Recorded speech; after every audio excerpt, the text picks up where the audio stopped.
ancient Ethiopian canon.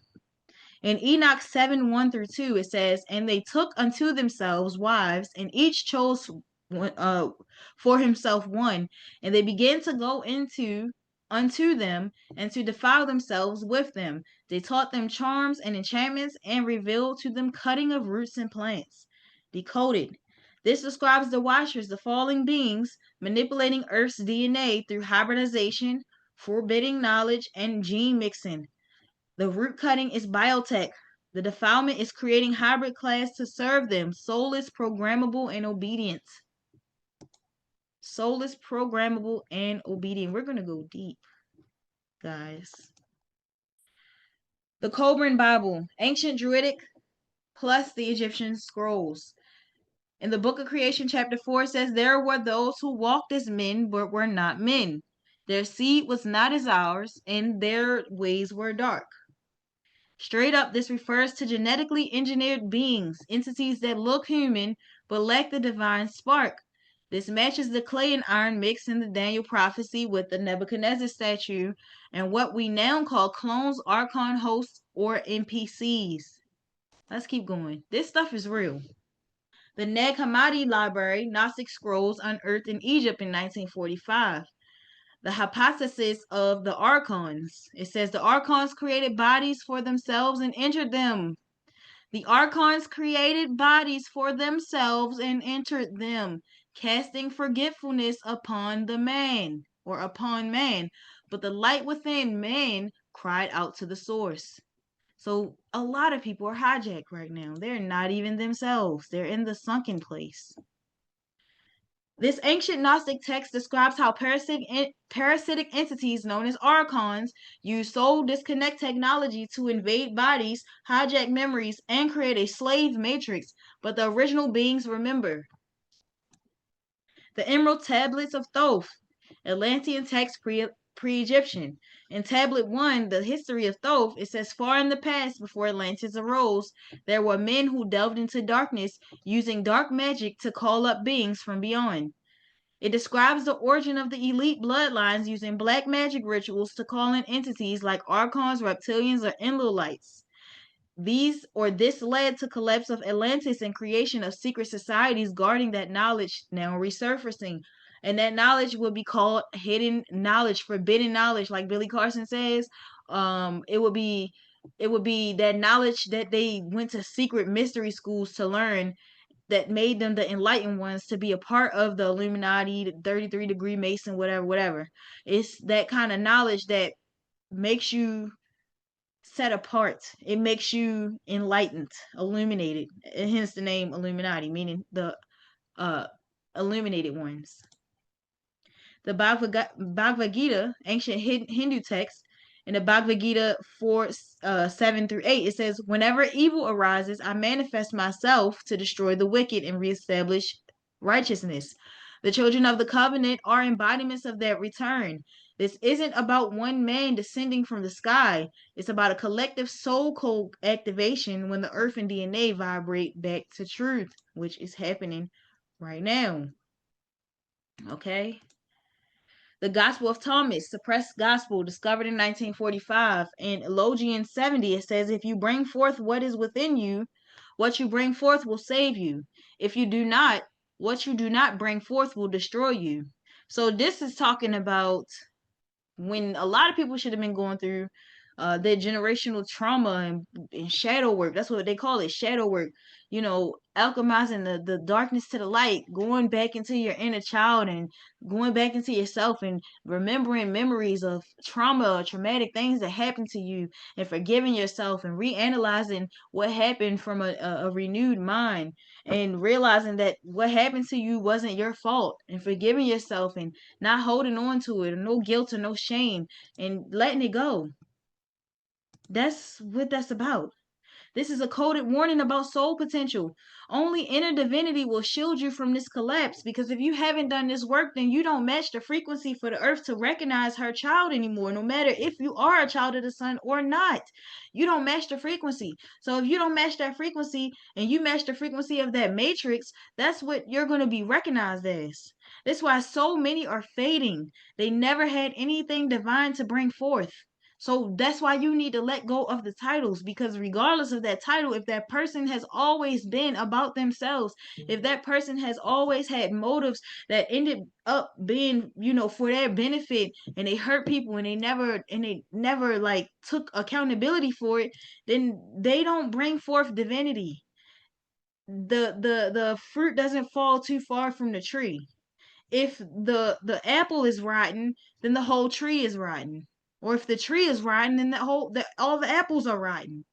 So it's no way to try to pinpoint what the good out of people, because there is no good in that person if they've never brought forth anything of substance.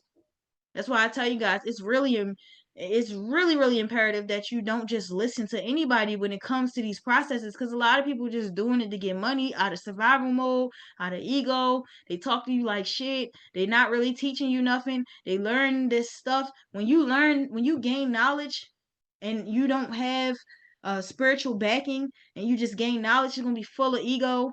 So everything that you do is gonna be egotistical, even down to how you interpret and teach information is going to be egotistical. So it's not going to be helpful to anyone. It doesn't matter what that person looks like on the outside. It's about what you're hearing. Learn how to discern and don't question yourself. What you feel is real. Trust your intuition, it'll get stronger. The book of Revelation, Bible encoded prophecy in Revelation 13:5, it says, and the beast was given a mouth to utter proud words and blasphemies, and to exercise its authority for 42 months. 42 months is 3.5 years, okay? Broken down. This period coincides with major global events like COVID, the digital ID rollouts, and AI control systems. This was foretold as the reign of synthetic governance. So it told you that beast that everybody was looking for, an actual person to come out and say they're the Antichrist, as if that was going to happen. But they didn't realize the Antichrist energy was, or it was happening in that 42 months that we went through what we went through. Now, those people who believe in pre-rapture, or no, mid-rapture, mid-tribulation rapture, which is, they believe around this time, because the 3.5 years already happened, is when the rapture would take place, around this time. So in this 3.5 years, we went through a lot of stuff that took away people's rights, that took away people's dignity, that took away people's livelihood and their minds. And a lot of people went ahead and got the mark of the beast that allowed them to buy and sell. Because remember, without that vaccination, you could not, some places you couldn't go in without a mask or without showing proof. You had to have a vaccination card. In New York, they made you carry a vaccination card to go back out to eat. I think they did it in LA as well, or certain parts of California. The Dead Sea Scrolls, Ensis, pre-Roman Judea. The War Scroll says, they shall fight the sons of light against the sons of darkness, and there shall be no escape for the wicked. This wasn't metaphor, this was cosmic bloodlines, original verse synthetic. Our remembrance, our resistance, our awareness, that's warrior soul energy. It's us going back to who we are. We are here to disturb the corruption. The Popol Vuh is the Mayan creation book. In the Popol Vuh book of community, it says the gods made humans of wood, but they had no soul, no understanding, so they were destroyed. This ancient American text says soulless humans already walked the earth once and were cleansed. We're in another round of that cycle now, where clay vessels have no light and are being filtered. So there have been several resets, and there are going to continue to be several resets. Every 26,000 years, the earth and the sun goes through this cleanse. So it's going to happen again. We're going to go through this again in a different era. It's going to happen again. So right now we're at the corruption of how Babylon fell. We're at the modern day falling of Babylon, of Rome, of Medo-Persia, of what is the other one? Egypt. Okay, we're at that fall right now. So there's going to be a rebuilding. There is going to be 1,000 years, not technically 1,000 years, but that's what the Bible says, of peace and harmony. So we're going back into the original order of things where the matriarchy is the leadership. We're going back into the Eve of things, not the Adam. You've got multiple ancient civilizations. So you got Egyptian, Atlantean, Hebrew, Mayan, Gnostic, Hindu, and they're all saying the same thing. They're all saying that there were real humans and synthetics. They're all saying that the earth was invaded by parasites. They're all saying that the sun and earth will purge the artificial. And they're all saying that only those with original code, the spark, the breath, the covenant, will survive the fire and inherit the next cycle. They're all saying the same thing. Now, why do you think they have so many written texts from different civilizations that are telling the story, the same story essentially, just in a way that they were talking at that time or communicating at that time? Why do you think? It's because we are going through the same thing. There's nothing new under the sun. History repeats itself. So they're warning us in those books, not for us to get attached to the books and to believe in entities that are attached to them, but for us to be prepared for what is coming, the changing of age. It was for us to be prepared. These books are books of preparation. They're not books of worship. Let's talk about the sun. But before we go there, I want to real quick take a break because I got to use the bathroom, and then we're going to pick right back up. So give me, let's see what time it is now. It's 7:15. We're going to pick back up at 7:24. All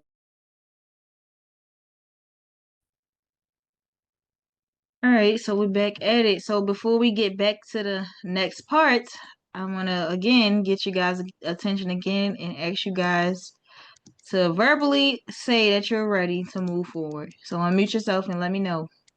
I'm ready. Ready. Ready to go. All right, so let's talk about the sun and how it's not just a star, but a living consciousness.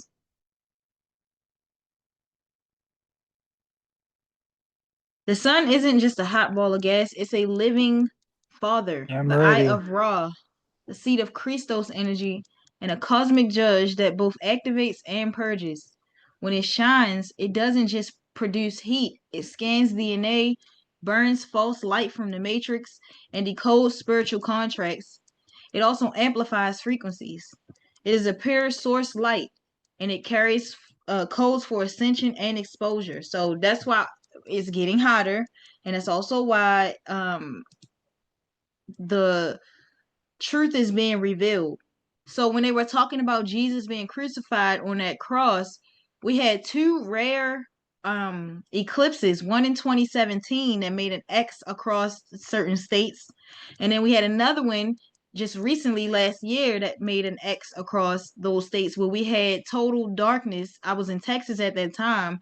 We had total darkness in the middle of the freaking, it was like morning, I believe. It was like nighttime outside. I got it on my page on TikTok. I recorded it. And that X marks the spot was the cross, the crucifixion. It was a symbol that Jesus was coming back. And Jesus is the Son, the S-U-N, not the S-O-N. Okay? So the judgment has begun, should I say. So what happens when the sun touches us? So to the divine original beings with active soul codes, it gives us pineal gland activation. So it helps us to decode solar messages. So the sun sends us messages, it hits our pineal gland, we're open to receive those messages, and that's what people call downloads. Okay, that's when they say I got a download from my ancestors. That's what they're talking about.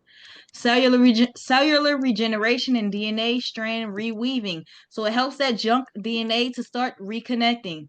That's what they called it, junk DNA. We talked about it in I think the first one. But it reconnects that DNA so that your memory is connected to that DNA. It heightens your clairvoyance, your intuitive flashes, your spiritual authority. It activates dormant gifts like light language, healing, biolocation, and divine memory. It triggers ancestral memory, aligning past and future timelines, and it it intensifies shedding of old identities, attachments, and illusions. We're starting to remember why we're here, and we speak with fire because we're moving like prophecy. So we're doing what we came to bring the sword, like Jesus said in their Bible. So what happens when the sun touches the Gentiles who are aligned, but they are those of other races, but they're open-hearted and in resonance. So again, they match that frequency. Although they're not the original creation, they have been grafted in because they match the frequency. These are souls who may not have the original template, but whose hearts are in alignment with the earth's frequency. The sun does not destroy them because they vibrate at love, humility, and balance. Many are souls grafted into the tree, like in Romans 11, and they are protected by their actions and resonance. Romans 2:14-15 says, "For when Gentiles do by nature what the law requires, they are a law to themselves, their conscience bearing witness." In Isaiah 56:6-7, it says, "And the foreigners who join themselves to the Lord, even them I will bring to my holy mountain." The esoteric meaning is the Bible isn't about race, but about frequency and alignment with universal law. Gentiles are not excluded. Parasites are. So just because a person is white does not mean they are a parasite. So please don't just think that that's what it is. What happens to the parasites and archon hosted bodies when the sun touches them?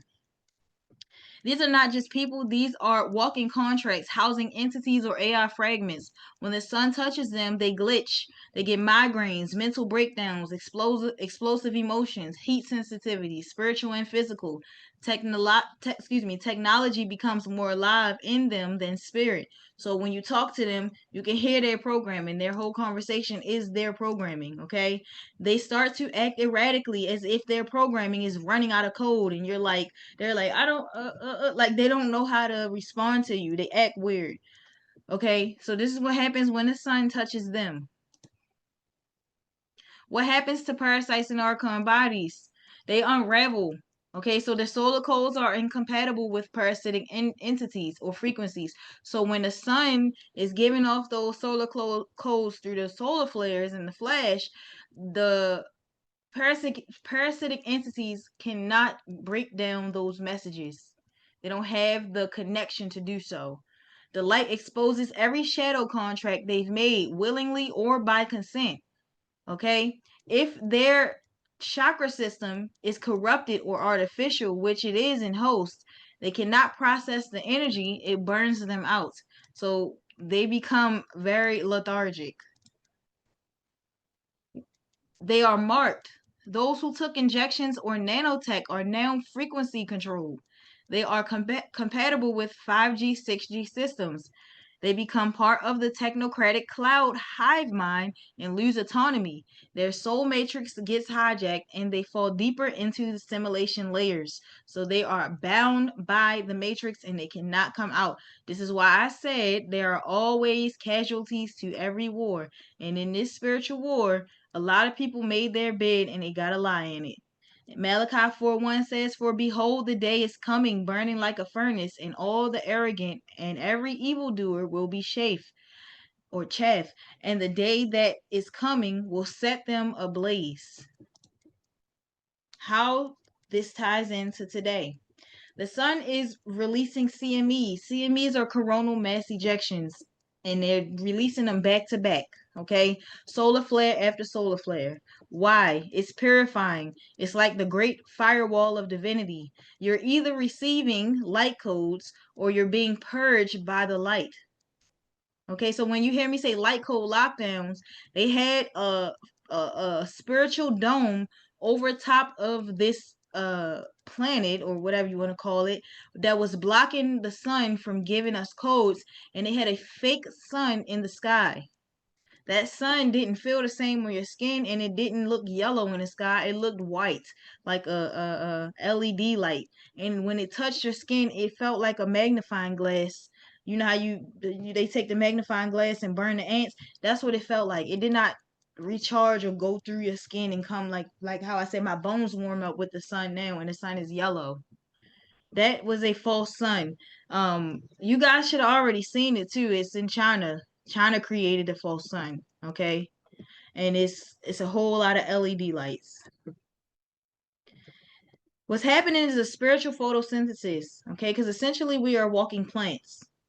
So if you are rooted in earth and aligned with your source frequency, you grow.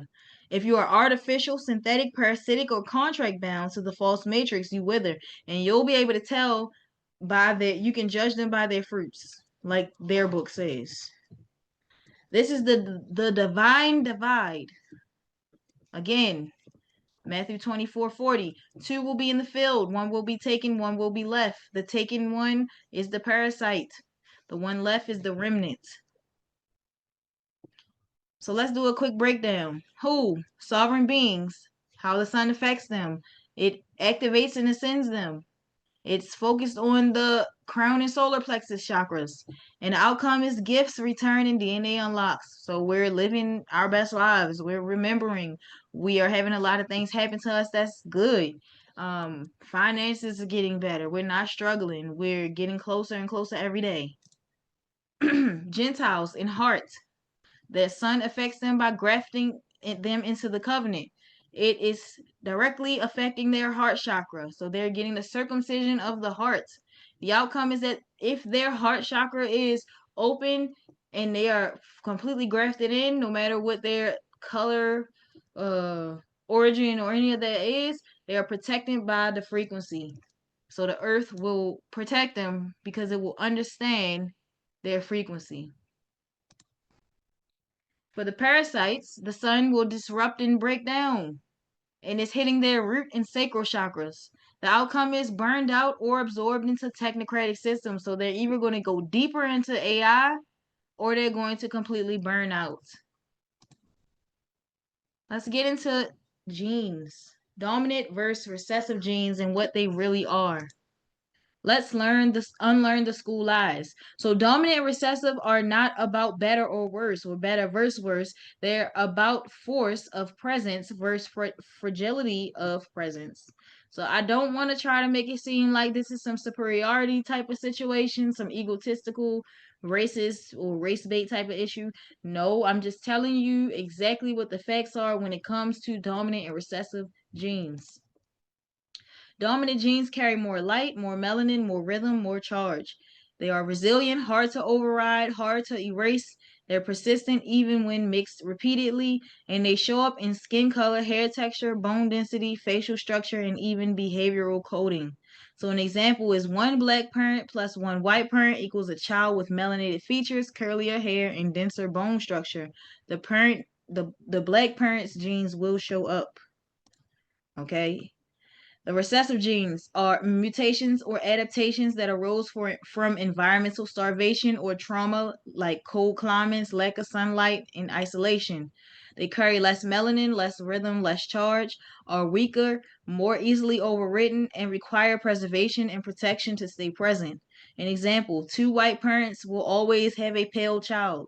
Okay? But you add one drop of dominant melanin in that bloodline, and the paleness will fade fast. Recessive genes need isolation to survive, so dominant genes thrive under contact, okay? Gene absorption through mixing. Now, here's what you weren't told. When a dominant gene and a recessive gene meet, the dominant gene doesn't attack the recessive, it just expresses itself louder. The recessive gene is still present but invisible and diluted. This happens because dominant genes activate more protein synthesis, meaning that they can absorb more and they replicate more efficiently. They carry more information, especially in melanated DNA, which has up to 9 spirals of coding beyond what's visible. This is why we are classified as 9 ether, okay? And those with recessive genes are classified as 6 ether. Okay, that's the yin and yang, the 9 and the 6, the black and the white.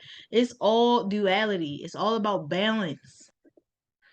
Over generations of mixing, dominant traits compound and resurface. Again, like I told you, no matter how much they try to wash out that one drop of melanin in that family line, They may be able to get away with it for like 5 generations, but when that 6th generation roll around, that dominant trait will resurface, and it will be so strong that it's undeniable that that family has some type of melanin in them. Okay? Recessive traits fade, they become more dormant, and then they disappear. This is why recessive features like pale skin, blue eyes, or straight thin hair are extremely fragile. They only survive with inbreeding or strict isolation, excuse me. You mix that bloodline even twice with dominant coded DNA, and those recessive traits are absorbed into the dominant pool and do not reemerge because they are not strong enough to do so. Okay? The natural law of genetic overrides. Nature doesn't protect weakness, it reclaims it. So if a gene can't withstand sunlight, stress, natural selection, spiritual coding from the earth grid, it will be absorbed or erased. This is not cruelty, it's cosmic correction. So when we say the grafted in, those are ones who may not be connected, or they aren't connected to the natural divine DNA, but they can somehow be absorbed by the dominant because they match the frequency. Okay? That's why you see white lineages terrified of interracial unions because they want to preserve the bloodline. That is a language that is among elite families. This is why they do a lot of inbreeding. Genetic banks and DNA archives are being created to store recessive traits because they know eventually they will be washed out. And this is just science, okay? They're not doing that because of diversity. They're doing it because they know their genetic code is on the clock. The melanin factor, the black flame that doesn't go out. Melanin is not just a pigment, it's a biological conductor of light, sound, memory, and time. Melanated genes survive in every climate, can replicate across species like dog fur, tree bark, fish scales. It's different animals that have melanin and are encoded with ancestral memory. While white genes they do not carry melanin. They lack carbon dense memory coils and they require external systems like tech, meds, artificial life to sustain themselves. So what happens over time with global intermixing is that eventually the melanin speaks louder and whiteness fades, not by force, but by natural absorption. The earth wants its memory back, and melanin is the memory chip. Okay, so this is why it's coming back down to who are the natural people of this land specifically. This is why whiteness is facing extinction. So let's be clear, whiteness is not just skin. It is recessive genetic state. It is a cultural power system built to protect it called white supremacy. It is a spiritual disconnection from the earth grid, which makes us be at jobs and in buildings all the time under artificial light and not outside touching the grass with our feet and in nature. Okay? So now that the sun is returning full power, global intermixing is inevitable and melanin-rich nations are awakening. Recessive bloodlines are losing ground biologically, not just politically. And we're going to go really deep into this, all the way down into statistics. Okay, so some indicators of extinction within that recessive DNA. There is a big decline in sperm count and fertility, an increased infant mortality in pale-skinned nations. Uh, it's a genetic disorder tied to inbreeding called Tay-Sachs, um, cystic fibrosis, and other things like that. It's desperation attempts at genetic preservation through tech, surrogacy, cloning, and IVF. Also, CRISPR, where they're making designer babies. Because the natural Earth frequency is rising, and only dominant coded DNA can adapt to those changes. This is a return to genetic truth. So we're watching a cosmic reversal of a synthetic timeline. So, like I said, this happened more than one time. This is not a new occurrence. It's always a reset. Okay, we're just at an age now where this is the reset we're going through. Okay, but recessive beings are ruled, recessive beings ruled during the dark ages like the Kali Yuga because the earth's light was dimmed. So during the ice age and stuff, it was not very bright. The sun was not very bright. It was not at its strongest. But now as the earth re-enters her solar phase, only those with the original carbon coding can thrive. This doesn't mean hate. It means return. And the ones who were never supposed to hold dominion are being reclaimed by genetic law. This isn't extinction by war, it's extinction by truth. The extinction. What's really going on? So here are the fertility rates from 2024. That's a little blurry. But as you can see, this is United States fertility rates. They have dropped tremendously. And then we're even going to look at it by so-called rate. But declining birth rates is the real alarm. Europe, the United States, Canada, Australia, across all these nations, the Europeans, what most call white people, are experiencing negative birth rates, not just low, declining to the point of irreversible collapse. This isn't conspiracy, this is math. So replacement rate is 2.1 children per woman. Most white majority nations are under 1.6. Many countries like Italy, Spain, and Germany are below 1.4, and that's the point of no return demographers warn about. So they're at in Italy, Spain, Germany, and in some parts of Asia, like I believe China, they're at the point of no return with how low their birth rates are. Okay, they're not even being able to carry their babies full term. So this isn't just economics or career focus. Excuse me, it's spiritual, ancestral, and biological disconnection because these nations have been heavily um inverted. So the natural genetics have been purposely pushed out. So these nations are mostly parasitic. Okay, mostly parasitic in a high number. So the genetic bottleneck. So melanin is dominant, period. So when a melanated person has a child with a less melanated one, melanin takes over. That's not an opinion, it's genetic principle. European phenotypes like light eyes, pale skin, straight hair are recessive traits, meaning they fade out over successive generations unless both parents carry and pass them on. So the only way that you're going to be able to wash out the melanin is if you continue to mate with uh non-melanated or the different type of melanin we'll talk about. So melanin is the type that darker people have, and pheomelanin is the melanin that lighter people have. So once you wash out those European phenotypes, once you keep breeding European phenotypes, eventually you're going to keep breeding European phenotypes. Okay, but the melanin that may have been in the family still exists. Like I said, that sixth generation, boom, it's gonna show. It didn't die or anything. It's just finding a place for it to become dominant. All right. So interracial relationships migration, and global blending lead to genetic absorption, not preservation. So this is where the fear of replacement comes from, but it's not by force, it's by nature. White people aren't being murdered into extinction, they're being reabsorbed into the original gene pool. Okay, so when Jane Elliott says that a lot of them are faded black people, she's basically saying that they'll eventually be taken back in so that the melanin can be reciprocated. So that because they're going to eventually be in recessive, they're going to eventually have to come back to the melanin, if that makes sense. Because it's not going to last without what you need to be here on this planet. So what is melanin? Melanin is a pigment made by specialized cells in the skin called melanocytes. Excuse me. It determines the tone and color of skin, hair, and iris of the eyes. So I have darker gums. I don't have light pink gums, but melanin can also be stored in your gums as well.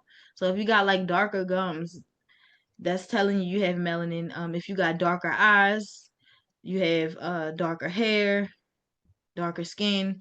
The darker it is, the more melanin you have, or the more melanin you have. Okay, then you have pale skin, which has less melanin than darker skin or skin that tans more easily. So melanin is not necessarily just the color of your skin specifically. It's about a chemical within you that can absorb the sun. So if you can tan, then that means you have a form of melanin in you, melanin in you, because your skin knows how to process the sun. But if you burn, then you don't have melanin. Okay. This painting is called Return of the Sun, and it's by an artist called Aud Nerdrum. He painted this in 1986. Take a look at this picture. It looks like these people are in disaster. The skies look crazy, and none of these people are black, but they look like they are losing it. This is him here, but you guys can look that painting up for yourselves, and what inspired him to paint it. But ancient prophecy. So we talked about the Bible. We talked about different philosophers who spoke about different events that all lined up. So we're showing a pattern here, and it's showing that a lot of people knew what was coming as if it already happened before, which we have already proved through the statue of Nebuchadnezzar. We proved that this happened more than one time through the different ages and different empires that were in control of the system, the world, whatever. So let's go into some ancient prophecies that talk about the return of the sun. So let's flip this into the metaphysical layer. So it's going to make sense as to why that Bible says that the Son of God will return. So in ancient cosmologies like Mayan, Kemetic, and Dogon, and even in Hopi, the Earth cycles through ages of darkness and light. So we're moving from the Iron Age, known as the Kali Yuga, in the Age of Pisces, to the Golden or Solar Age, the Age of Aquarius and beyond. So the sun is waking up. DNA is being activated. Carbon-based melanin-rich beings are more compatible, with solar radiation and cosmic frequencies. And pale skin was a temporary adaptation for survival in the Ice Age and not meant to last in the Age of Light. Okay, because it cannot withstand the Age of Light because the sun is going to get stronger, is going to emit more solar flares and CMEs. It's going to be a whole lot more intense than what it is right now. This was why they tried to teach us about global warming in school and about climate control, try to make us think it was an environmental thing that we can, prevent. So what happens when the earth heats up? Melanin rich people absorb and adapt, while non-melanated people either burn, struggle, or require artificial shielding like sunscreen, artificial food, and technology. This is not racism. This is thermodynamic truth. Even they know. And if you look at this man's features, you can see that he, with lighter skin and lighter hair and lighter eyes, has a form of melanin in him from the texture of his hair and the features that he has. So keep in mind there are different types of melanin. The archonic attempt to defy extinction. So this is a painting or drawing of what an archon may look like here. And if you notice, the archon has the sun behind him, and then there's an artificial sun here. It's like they blocking the sun or trying to, but they're getting burnt.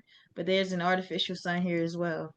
But the archonic attempt to defy extinction. So the ruling class knows this. That's why transhumanism is being pushed by merging with machines to bypass biology. Lab-grown embryos and CRISPR gene editing are being used to preserve recessive traits, and cultural whiteness is being preserved through AI, media, and synthetic replication, not natural birth. The obsession with uploading consciousness, AI God systems, and DNA archiving is not for everyone. It's for those who know their bodies are on a countdown. That's why they're trying to come up with all of this stuff where you can trade your consciousness and all that kind of stuff. So when will white people be extinct according to their calculations? So let's speak hypothetically based on current trajectory. At the current birth rate trend, white Europeans, pure line, non-mixed, could fall below critical mass globally by 2100, with extinction level numbers by 2250 through 2300. But here's the key. Extinction doesn't mean no white people exist. It just means that large enough population to sustain the phenotype no longer exists. And there are no social political power to project global whiteness. So white supremacy will no longer exist. There will not be saying white is right. It will not be given certain positions and opportunities based off your skin being white and stuff like that. That's going to be gone. So racism will be over. Remaining white genes are diluted, mixed, or artificial. So either the rest of the white genes are going to go back into the gene pool because they're faded black people, or they're going to burn off, die off, or be mixed in. Okay, they won't go extinct by genocide. They'll just fade out biologically while trying to maintain influence digitally by keeping AI surveillance and synthetic immortality. This is why Mark Zuckerberg had that little meta shit that he created so that you can go into the internet of things. But this picture right here comes from National Geographic magazine, and I remember when this specific issue was released. I remember looking at the cover of it, and it was basically a prediction of what the world will look like by 2030.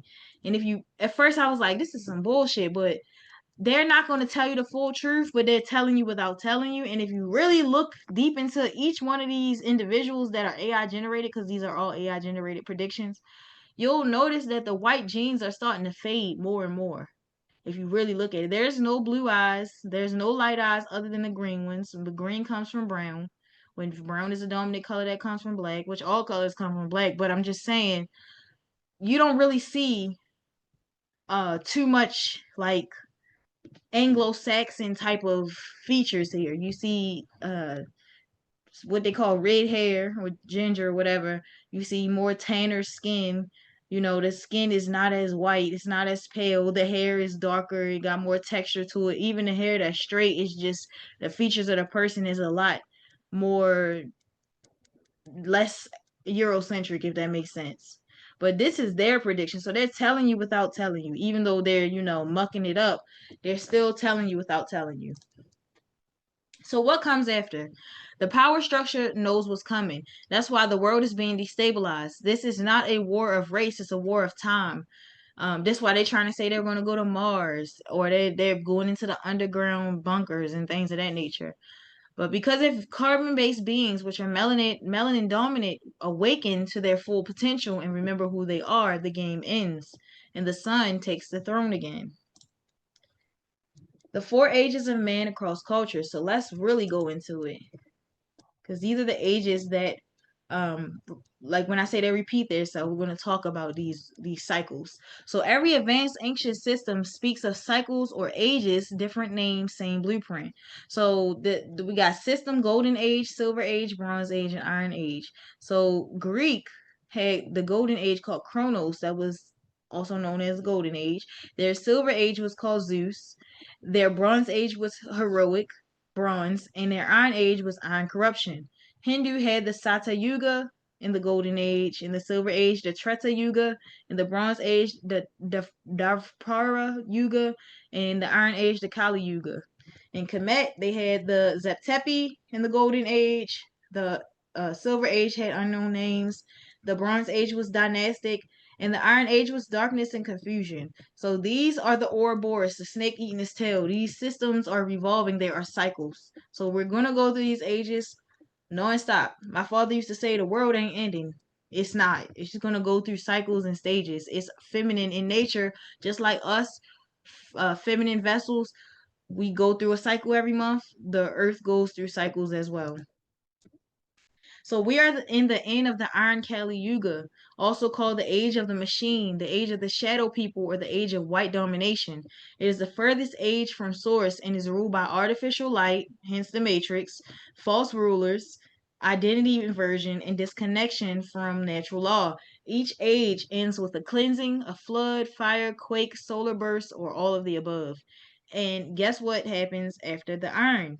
The return of the gold, return of the sun, return of the black flame. This happens all the time. Once you figure out that these are cycles that repeat themselves, you lose the fear and you realize it's going to happen because it's designed to happen that way. It's science. But the book of Enoch in the Nephilim bloodline. So the book of Enoch, which was kept out of the Bible for a reason, describes how so-called fallen angels, also known as watchers, came down and created hybrid offspring with human women. There also could be known in different texts as the Nephilim. I mean the Anunnaki. Okay, these hybrids had no soul source and were not part of the Creator's original plan. So there's a pantheon of Anunnaki. There are two brothers, Enlil and Enki. Enlil is the Jehovah, is the God of the Bible. He tampered with the DNA of the people. He disconnected the DNA and created a worship gene so they'll worship him. And he created hybrids, also known as Yakub, the big-headed melanated man who created so-called white people. These stories are being told over different storylines, okay? So there's some truth to it. But these hybrids have no soul source and were not part of the creator's original plan. And these are the vessels that host the archonic energy. Their bloodlines were cursed to extinction, and their fathers were chained in the earth awaiting judgment. Also, in their book, the Bible, they talk about Esau and Jacob and how one of them had a birthright, which was not really theirs, and they gave it away for food. And the younger brother, which was the so-called black one, according to like certain people's interpretations, he ended up getting a birthright back, or you know what I mean, getting that birthright. So, where am I? The children of these beings are pale-skinned, flesh-driven, artificially intelligent hybrids and were allowed to rule only for a time. Their legacy is tied to genetic manipulation, violence and war, disconnection from the sun. This is why they hide underground or use false light, like the fake sun that they created. And when their time is up, it is said the earth will purge them like poison, and that's what's happening. We're just seeing the beginning of it. It's going to get much worse. The Emerald Tablets of Thoth. Thoth, not an Egyptian god, but an Atlantean time traveler and divine record keeper, wrote, end quote, then came the sons of the shadow. They sought to dwell in the bodies of men, or men, but only those of the dark race could withstand the flame. Out quote. That's from the Emerald Tablets. Translation: the sons of the shadow are artificial parasitic entities. Only the dark race, carbon-rich melanated beings could withstand the coming solar judgment. The rest they will dissolve. Thoth also warned that the rulers of this age would hide themselves behind false names, like how they've been cosplaying all things that belong to melanated people that they conquered. The counterfeit ones who take the form of men but are not men. They were ruled through fear, mimicry, and inversion. But once the flame of remembrance returns, the Shadowborn will flee or disintegrate. The Hopi prophecies. The Hopi original Earth Watchers spoke of 4 worlds. 1, the first 3 were destroyed by fire, ice, and flood. We all can look into historical events where we can see that the Earth was destroyed by those elements. 2, we are now in the 4th world, nearing its end. They warned of a 5th race with white skins. They were soulless and tech obsessed, who would build a web across the earth, which was known as the internet, 5G, travel in skyboats and destroy the land, forget the ways of Mother Earth or Earth Mother, and be removed by great fire from the sky, the sun. They called this final cleansing the purification, and it aligns with the solar flash prophesied globally. So these are different civilizations who have talked about this before we are even at the time that we're in now. So this is stuff that have already been prophesied. Okay, the Gnostic Gospels, the Nag Hammadi scrolls, and the Acrophon of John and Pistis Sophia, it revealed that Yaldabaoth, a blind, prideful demiurge, created a false world. He made copies of true humans without soul light, like NPCs or synthetics. These beings were sterile over time, requiring constant replication. They fear solar truth, and their time is limited by cosmic law. The prophecy is clear. The true ones, made in the light image of the Most High, will awaken, reclaim the earth, and the counterfeit shall fade into dust. These are different prophecies. The return of the sun cycle, esoteric astronomy. This is what they're supposed to be teaching us in school, but they don't want us to know this. But this is a chart here of the different ages. As you can see, you got the Golden Age, the Satya Yuga, the Silver Age, Treta Yuga, Bronze, Dharapara, the Iron Kali, Bronze again, Silver again. And you have the Zodiacs here, and you have Ascending and Descending. So it's a cycle. And it's literally, what do they call it? Cylindrical. So it's a circle. It goes in a spiral. Okay. So, ancient African and Vedic systems spoke of the 26,000 year precessional cycle where the Earth passes through different cosmic rays and energy bands. It enters in high light phases, golden age, and low light phases, iron age. We are now exiting the galactic night and re entering the photon belt, a stream of high frequency light from the galactic center. This means beings compatible with solar codes like melanin, soul memory, earth attunement thrive, and beings built from synthetic codes or designed for the darkness disintegrate. Excuse me, or designed for the darkness disintegrate. So the extinction of pale skinned beings isn't hatred. Hatred is cosmic incompatibility. It's just a part of where we are. Okay. Summary timeline. So we're going to go over the era, the event, and the outcome. So the era, the Zeptepi said Yuga, that event is original melanated beings being solar birthed. Okay, the outcome is harmony and divine order. The Bronze Iron Age is invasion by synthetic bloodlines, false light beings, distortion, colonialization. That's what we're coming out of. The Kali Yuga peak 1700s through 2000s was white global domination, shadow rule, the shadow government, orphan resettlement, reprogramming of history. That's what happened during those times. The solar return cycle happened from 2012 up until 2030, where a lot of people's DNA is going to awaken, the sun is going to activate, and the veil is going to lift. So all of the lies are going to be exposed of every system that is within their systems.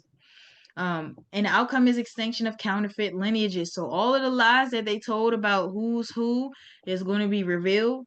The everything that they said about who we are is going to be shown to be lies. The people who are claiming to be who we are going to have to succumb to the truth. Okay, and in New Earth post 2030, the event is melanated resurgence, meaning we're going to go back into our natural places and we're going to restore this planet. The outcome is going to be us going back into divine order where there is matriarchy and not patriarchy. Sirius rising in ancestral DNA activation. What is the Sirius rising? So every year around July 3rd through July 7th, the star Sirius rises just before the sun, called the heliacal rising. This marked the new year in ancient Kemet, the flooding of the Nile, and the opening of the Lion's Gate. Sirius is not just a star, it's a cosmic transmitter, a sole origin point for many melanated lineages. So why is Sirius so important to us? Sirius emits higher frequency light and sound codes than the sun because it is the true sun when it rises. It activates dormant memory in the blood. It triggers cellular and dream state downloads. It opens ancestral timelines that were sealed after the Great Fall, colonialization, slavery, and genocide. This is why July is often spiritually intense, marked by deaths, awakenings, revelations, a trigger month for chosen ones to shift paths. DNA reactivation. Melanin is a light receptor, and Sirius emits blue-white ultraviolet codes that only carbon-rich soul-connected DNA can interpret. So when Sirius rises, those with original bloodlines get spontaneous upgrades, dreams become ancestral meetings, and ancient memory codes awaken. The fake bloodlines feel disoriented, sick, or fatigued during this time because they're not calibrated to Sirius frequencies. White birth rates and solar activity, the hidden link. You already know white birth rates are collapsing, but why now and why so sharply? The sun is shifting fast, solar activity is increasing, more solar flares, stronger geomagnetic storms, DNA altering cosmic rays from the galactic center. This isn't random. Earth is entering a photon belt, realigning with the central sun, or the great central sun, which is being prepared for a golden age frequency of high light and high vibration. Biology versus frequency.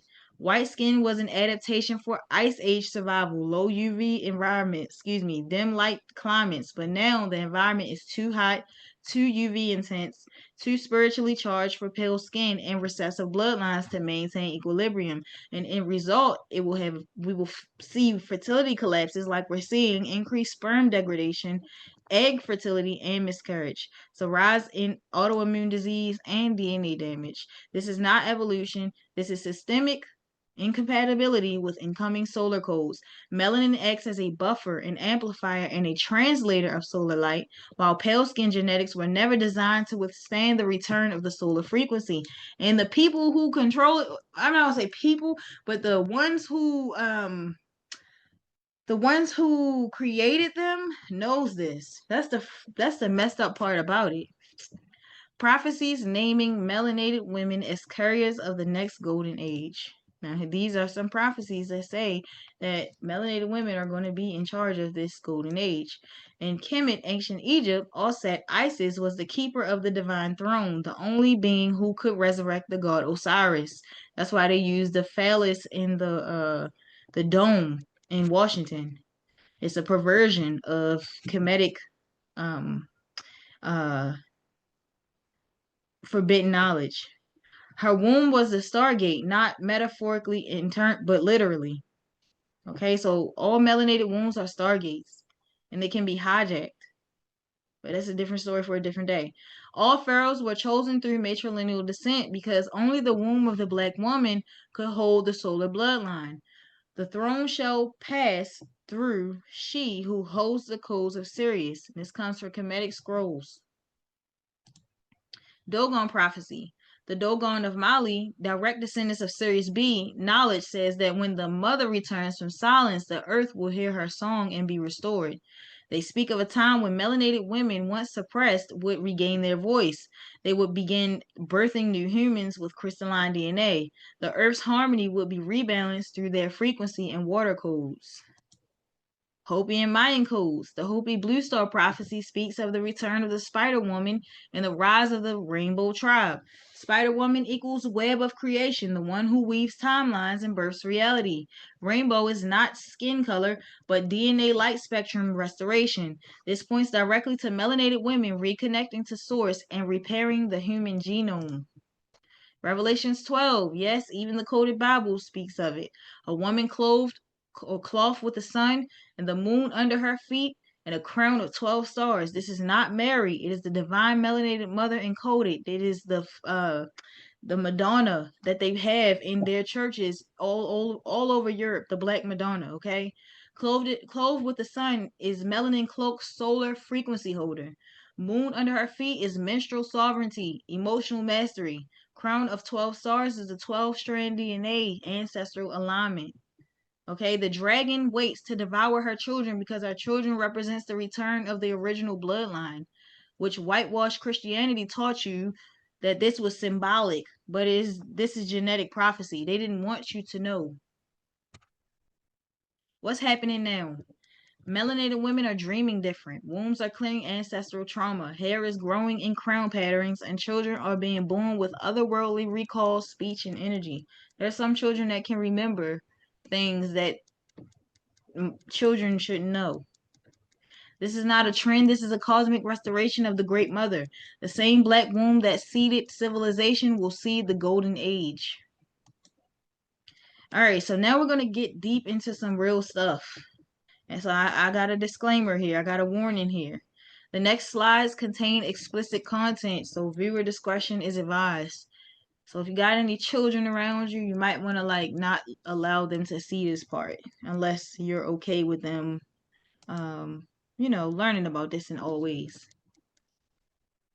Just take a look at this picture really quickly, and you will notice a trend across the board. All of these are so-called black women, and they're all heavily perverted. And I only put this in here to prove a point because I'm going somewhere with this. Okay? So these are rappers and singers, and people in the industry. All right? So black women have been hypersexualized. This is not just about music, media, or fashion. This is about the systemic defilement of the divine feminine portal, the original throne, to prevent the rise of the next golden age. So we're going to go deep into why black women have been on a chopping block for so long. Why they targeted the black woman, the cosmic threat. So before we get into lyrics, outfits, and archetypes, understand this. The melanated woman is the original blueprint of humanity, period. She is the mother of all nations, the holder of serious womb codes, the link between this realm and higher planes, and a living portal to divine intelligence. Her hair is her antennas, her voice is her vibration, her womb is her stargate, her skin is her solar panel, and her walk is geometry while her blood is memory. If she remembers who she is, the matrix collapses, period.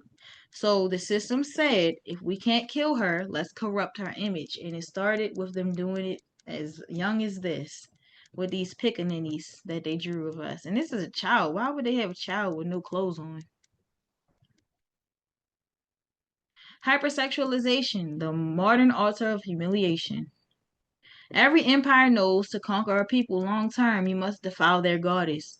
That's why across every industry, fashion, film, music, the black woman's power is inverted into caricature. TV and film, she's the loud, ratchet baby mama, the twerking, man hungry best friend, the hyper masculine, neck rolling, strong black woman with no softness, the magical Negro archetype that's a psychic healer that helps the white protagonist, or the angry black woman. Softness is stripped, wisdom is ignored, sexuality is weaponized, and she's either feared, fetishized, or forgotten. In music, when Lauryn Hill dropped the Miseducation, she awakened a generation.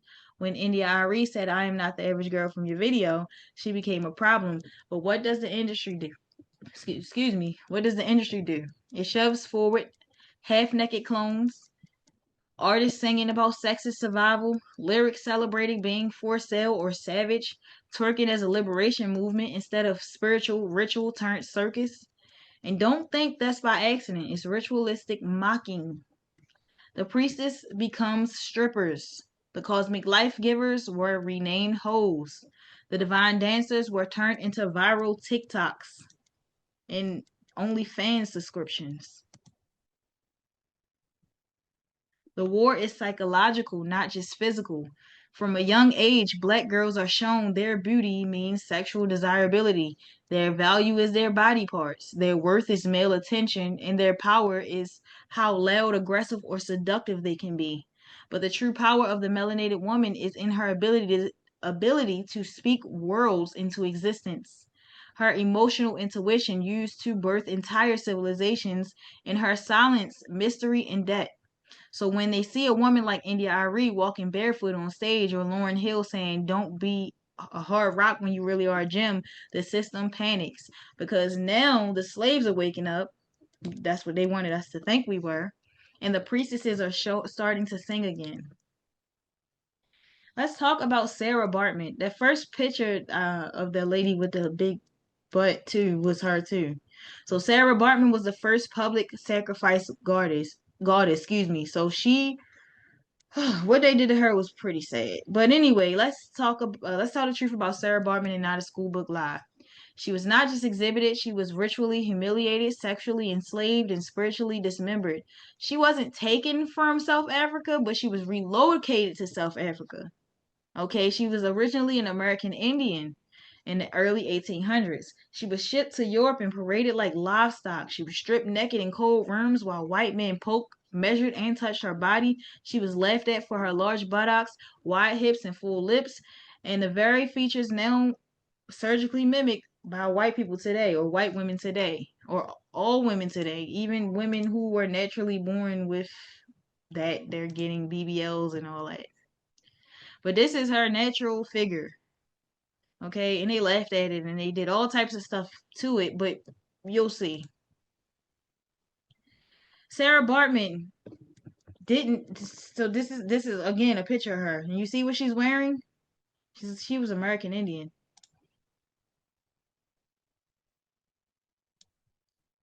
But it didn't stop when she died. They preserved her genitals and brain in jars. They put them in a museum in Paris for 160 years. They named her a scientific specimen and not a human being. Sarah Bartman was the first viral global black woman, and her fame was built on ritual humiliation.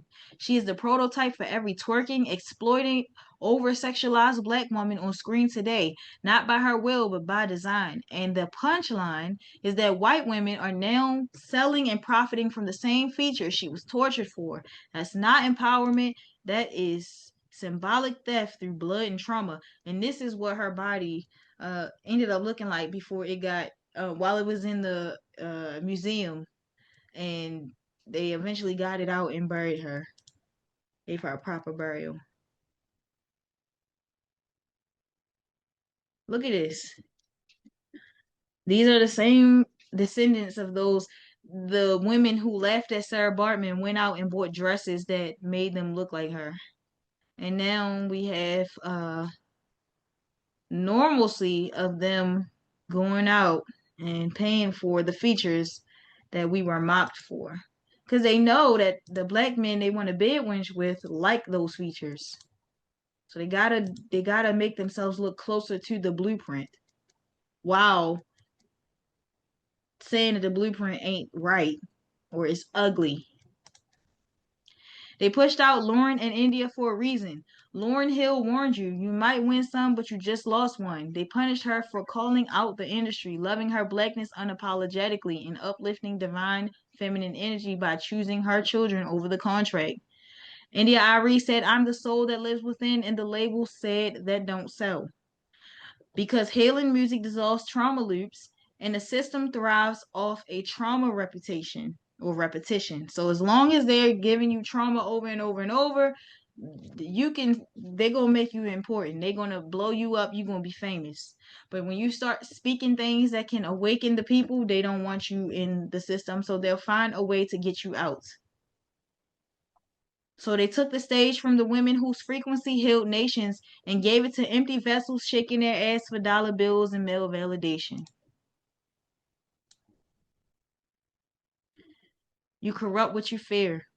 They didn't hypersexualize black women because they hated them. They did it because they feared what would happen if the world ever saw them as who we are truly. We are living temples, dream birthers, timekeepers, architects of frequency and form. So they had to mock the goddess. Ritual humiliation is the oldest way to block reverence. So if I can make you look like a fool to the masses, then whatever you do and say, they will not respect. This is why anybody who speaks against their industries, they end up lying and telling you they're on drugs or they're crazy or something, like Kanye West, like Cat Williams, and it's many others that I can name. But the spell is breaking. Black women are waking up, putting clothes on, getting their wombs right, building altars, silencing the noise, and hearing their own cosmic voice again by reconnecting with themselves. And when a black woman becomes a mystery again, which we need to get back to, and we're gradually getting there, the world will bow. Not because she asked, but because the earth remembers her name, and she is the earth. Before the programming, the original American woman.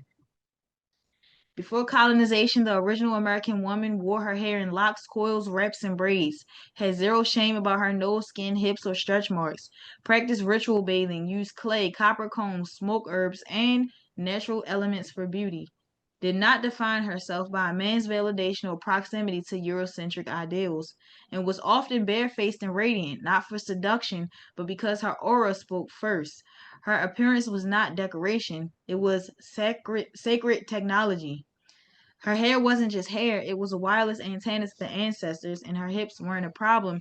They were the sign of fertility and power. Her skin wasn't too dark, it was solar armor, a cloak of cosmic memory. How the system broke her systemically or systemic aesthetic reprogramming. So trauma plus exposure equals insecurity. Let's be clear, black women didn't suddenly wake up and hate themselves. They were mocked in school. I got teased a lot. I got denied jobs. I'd never been in anything, but I understand that they cast as ugly. We were cast as ugly or unprofessional and criminalized for wearing our own hair. This is why they had to come up with the Crown Act, because we literally couldn't wear our hair how it grows out of our scalp at their jobs. They had a problem with us wearing it naturally, and this is the way it grows. They told us it was nappy, it was ugly, it was unkempt, it was unprofessional. It started with chattel slavery, where heads were shaved to destroy identity. House slaves versus field slaves, which none of us were slaves, but this is a part of the mentality that they created. You read the Willie Lynch letter, all of that stuff actually did take place, what they were saying they did to create this level of division. where they rewarded the lighter skin and looser curls because she was a descendant of the so-called plantation owner slave master. And advertisements starting in the late 1800s were calling natural hair unclean, nappy, unfit for society. And they created that problem, then they sold a solution. The products that became props of oppression. Let's talk about Madam C.J. Walker and how anybody that they give to us and they praise is an agent that helped them to push on what they're trying to like portray on us. So Madam C.J. Walker was a sellout. Okay, she was the first black woman millionaire. Yes, but made her fortune selling hot combs and chemical straighteners. This was during a time when black women were taught they had to civilize their look to survive. It wasn't hate, it was a survival programming. The hot comb didn't just flatten hair, it flattened memory. It burned away the antenna to the source. Imagine how many of our women lost hair to that hot comb. I hated that thing. I didn't want it nowhere near me. It, you get burnt up. It's just you shouldn't have to straighten your hair. It don't grow straight. Lye-based relaxers from the 1950s to the 2000s. My mother, she did this to our hair, and it burned. And it actually, my scalp is permanently damaged from these. I have seborrheic dermatitis. My scalp is chronically dry.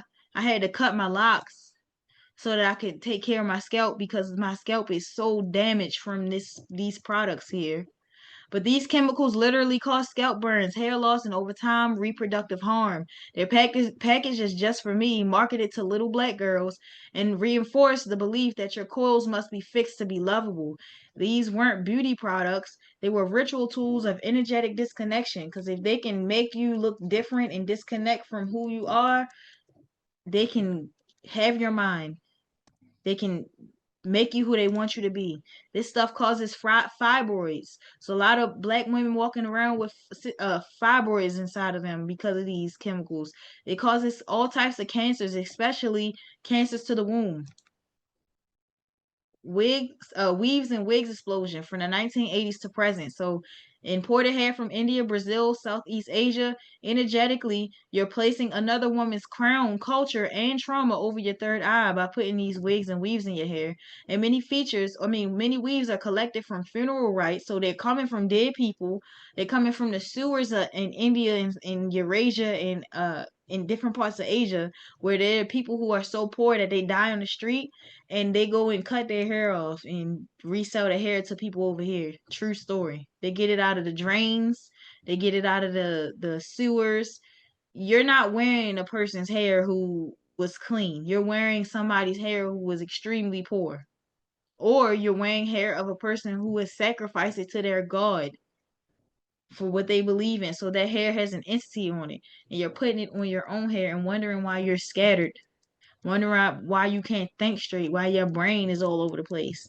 But many weaves are collected from funeral rites, spiritual offerings, and poverty exploitation. A synthetic crown disconnects you from your etheric blueprint, the way your original hair was meant to receive divine instructions. So a lot of our women going out getting these BBLs, getting these lip injections, getting stuff that you don't need is because you don't have a connection to source because you keep putting that fake shit in your hair, especially that fucking braiding hair that's made out of fucking fibers that cause cancer. It's no good. Let it go. You got hair to grow out of your scalp. Love it.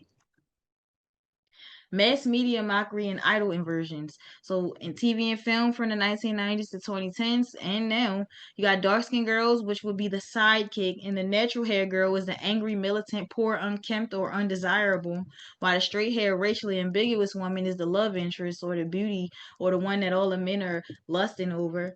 And characters like Maxine from Living Single were praised for intelligence but never for beauty. She was smart, she was successful, she had money, but she was not called pretty. You got these movies like this here that make black women look like they are desperate and needy and violent and conniving. You got all of these black shows that they gave us that painted pictures of our people and these magazines. Magazines and ads. You never saw kinky hair, wide noses, or deep skin unless it was exoticized or fetishized. And Essence Ebony Jet started slowly conforming, showcasing straighter hair, slimmer frames, and lighter tones.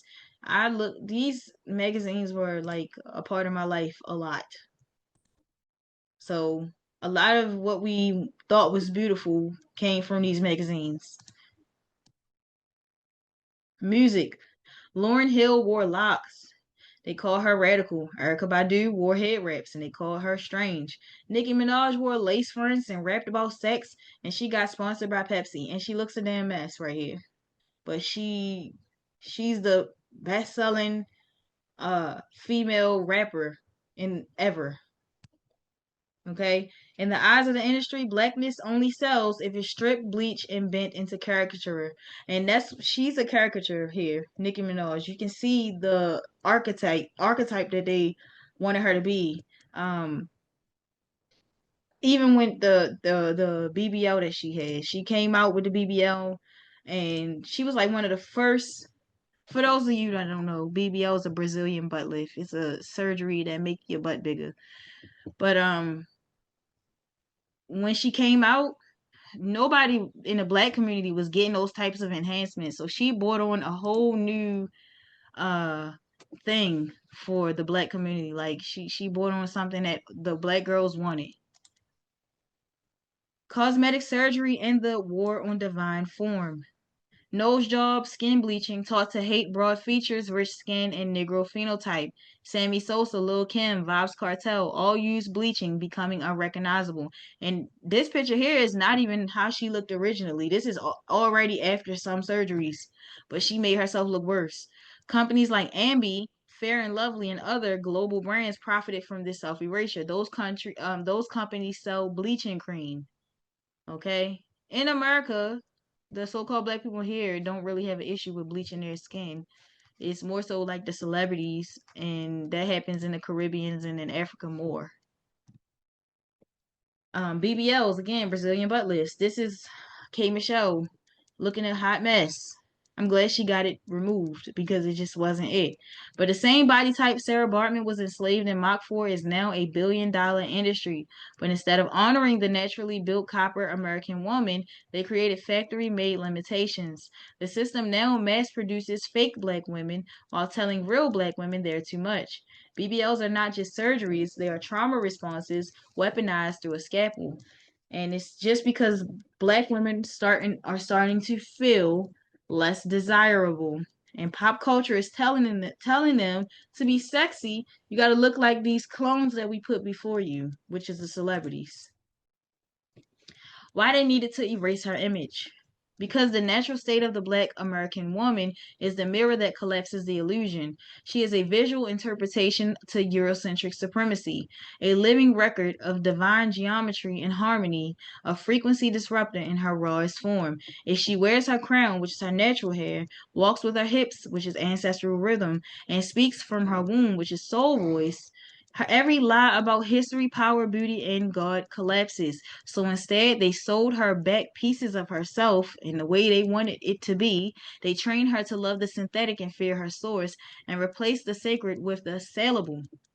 But the spell is cracking. The original woman is remembering her hair is her staff, her skin is her shield, her curves are a sacred map, and her presence is prophecy.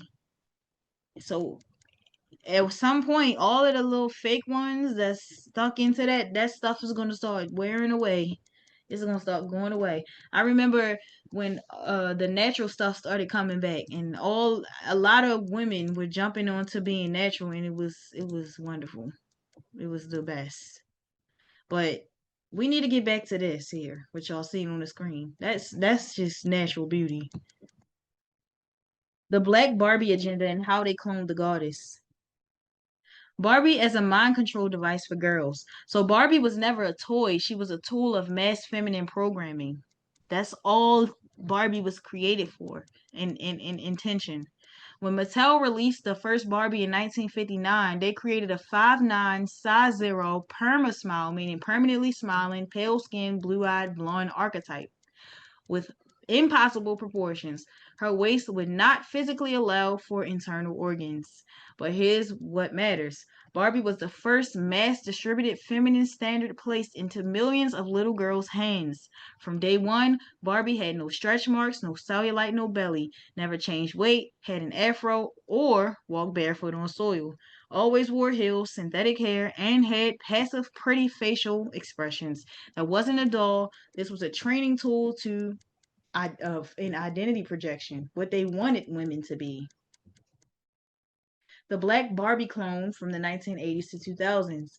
Mattel introduced Black Barbie in 1980, but she was not black in form, only in color. She had the same European nose and facial structure, straight shiny hair that never coiled or kinked, slim body, small lips, small behind, pale undertones in Euro style outfits. She wasn't a new archetype, she was a painted over white doll. They told little black girls, you can be included, but only if you conform. And worse, your natural features are not marketable, only your skin tone is tolerated. Black Barbie became the Trojan horse to Trojan horse white femininity into the black subconscious. So when we get Barbies like this with this straight long hair down here, we as kids think that we want to look like this. She has pink lipstick and blue eyes. I don't know no woman this color that looks like that. Now though, they do make a lot more diverse dolls, which I do like.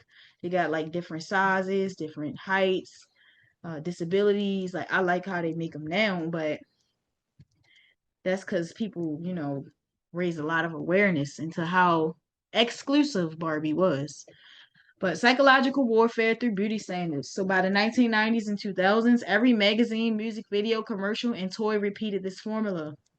Light skin equal delicate. Loose curls equal professional. Slender nose, small mouth, narrow hips equal beautiful. Passivity equals femininity. This is why black men are running to other so-called races of women because they think femininity is a woman allowing them to do whatever the fuck they want. And this is why they're running from black women because we not with it. We're not having it.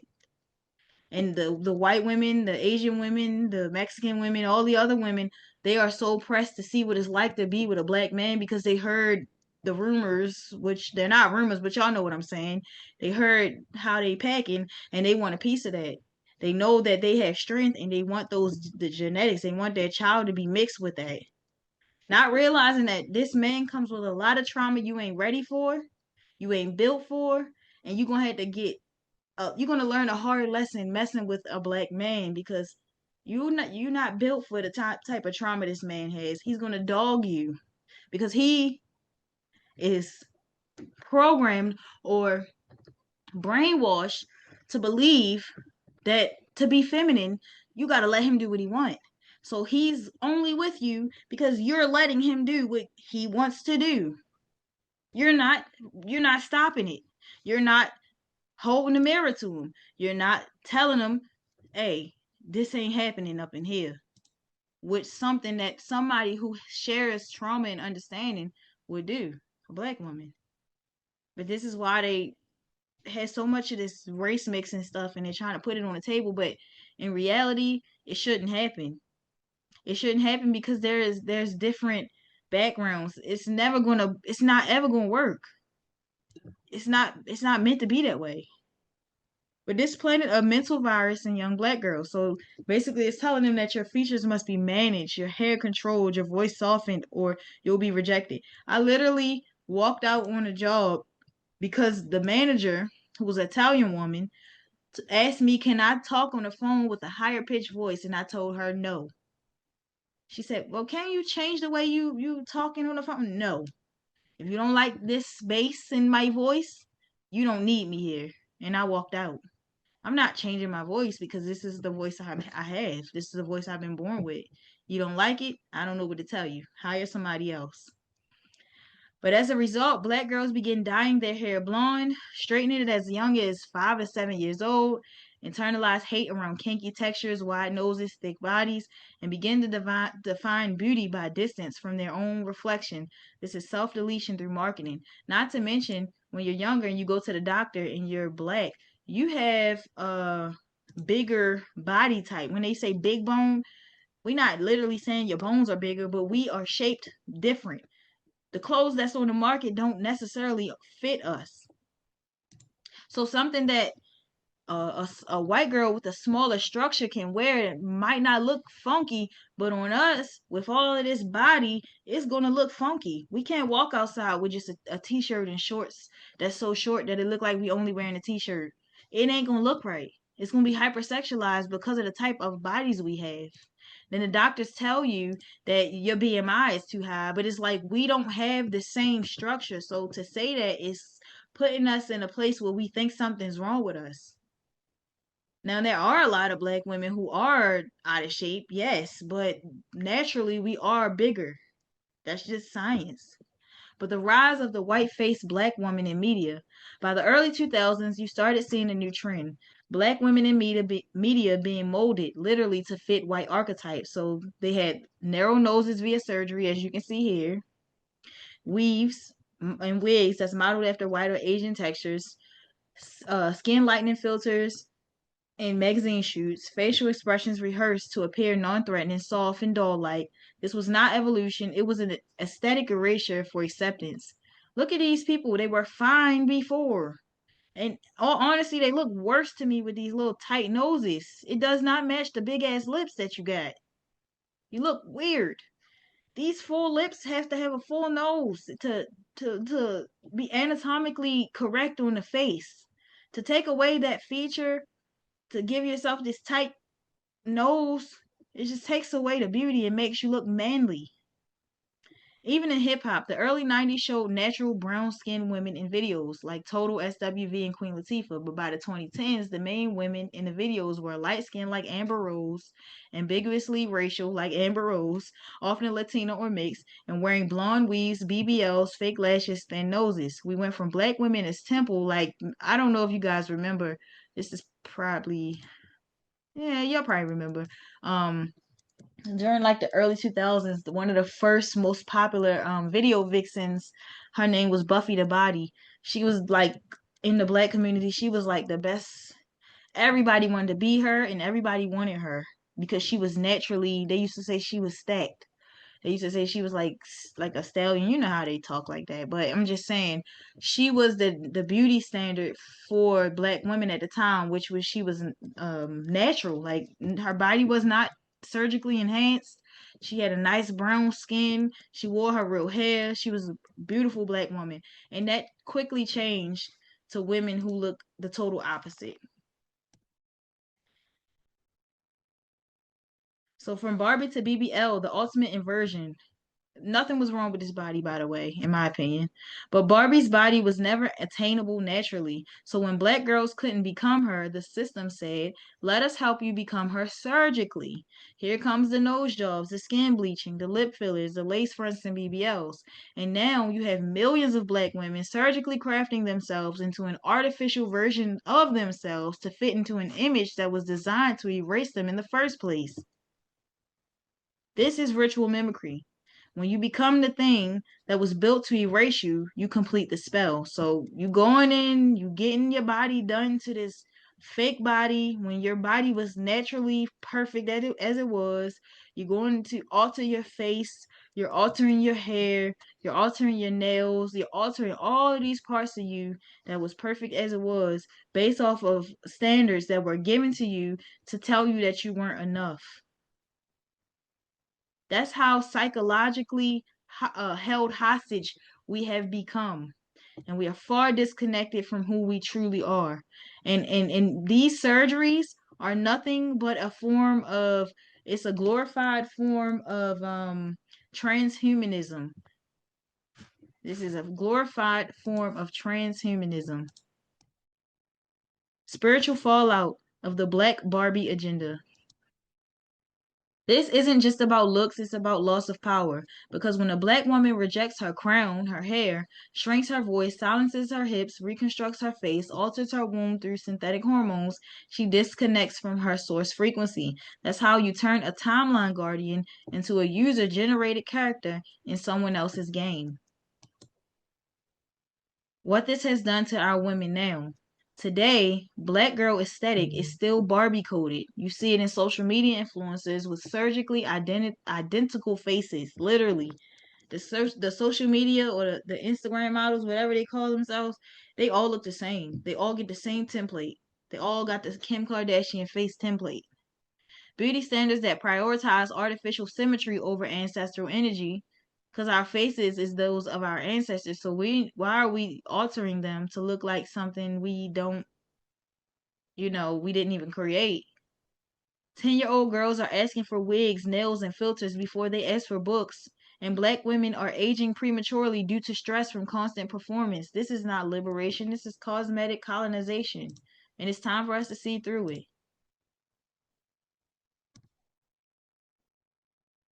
But look, real quick. If you look at the different generations, you will see how they were influenced and how it's getting worse. How you see the beauty standards are changing. If you look at Generation X, you will see a lot more natural, more authentic.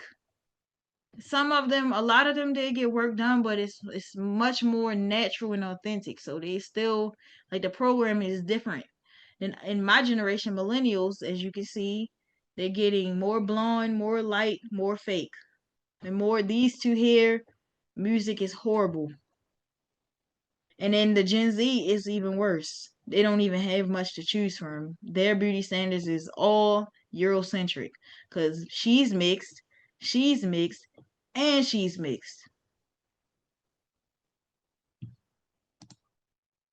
The Black Barbie agenda was a soft war on the black woman's subconscious. It taught her to mask instead of embody, conform instead of radiate, mimic instead of mirror the divine. And now, with the rise of hypersexualized clones, surgically manufactured trends, and AI created influences, the black woman is being pushed further from her nature and closer to extinction through erasure. But the awakening has begun. She's remembering that her power was never external. Her nose carries the breath of ancestors. Her hair is a transmission tower. Her skin is a solar language. Her body is a frequency. And her natural self is prophecy and flesh. Look at the degradation. This is black women from 1950s, 1960s. Eartha Kitt, she's so beautiful. 1970s, 1980s, 1990s, 2000s. And this is where we are today. This is the standard of beauty here, and she's a piece of trash. A CIA operative posing as a rapper. That's how desperate they are. The destruction of the original American family. Why is it called a nuclear family? Because it's the core reactor of a people. Nuclear equals central, powerful, radioactive. A mother, father, and children in balance become a self-sustaining energy system. You can't control a nation if the family generates its own spiritual, financial, and emotional power. So they targeted the black nuclear family because it was the greatest threat to white empire survival. The original American family before disruption, 1500s to 1600s. Before colonization, matriarchal and patriarchal harmony existed. Men protected land, women protected lineage. Families were tribe anchored, multi generational, spiritually connected. The women held the land memory and the men enforced legacy. They were not African imports, they were copper colored, earth-born sovereigns and intact. This is a man and woman from the Outagamais. These are Fox Indians from Wisconsin, and this painting was drawn by Jonathan Carver in 1781.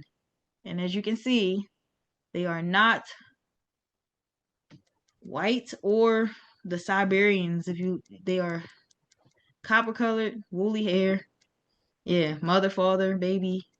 And as you can see, he was playing his role and she was playing hers. How they broke the family, 1700s to 1960s. This is where the game begins. First through chattel slavery in 1600s to 1865, where family ties were legally destroyed, children sold, partners separated, black men turned into labor mules, black women into breeders. Marriage among enslaved people was not recognized. There was no lawful family structure, and men were stripped of the provider-protector role and replaced by the white overseer. So they get the men out and disrupt the woman's mind. Post-slavery plus the Jim Jim Crow from 1865 to 1950s. Freedmen's bureaus and early welfare models designed to isolate women from men. Convict leasing replaced slavery, locking up black men to remove them from homes. Black women became domestic workers for white families, which taught them to imitate the white womanhood. And the family was systemically redesigned so the black woman became the mule and the black man became the criminal. So work her and put him in jail. Let the kids fend for themselves so we can teach them what we want them to be. Welfare feminism in the modern family split, 1960 through 1990s. Welfare state invasion. 1960s welfare program rewarded black women for becoming or being unmarried. If a man was in the house, the benefits were denied. Government became provider and protector instead of the black man. The black man became a criminal and locked away in the private prisons. Women were taught, you don't need him, you've got us.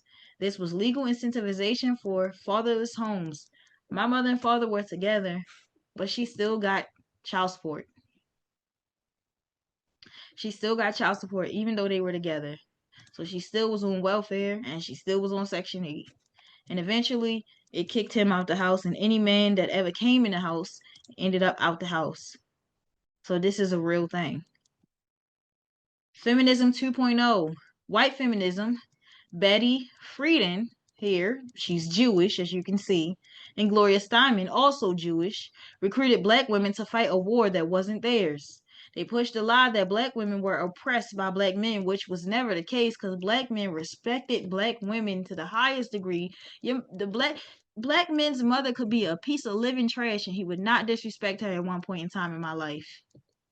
He had the highest respect for her because she was his mother. That was never an issue in the black community until recently.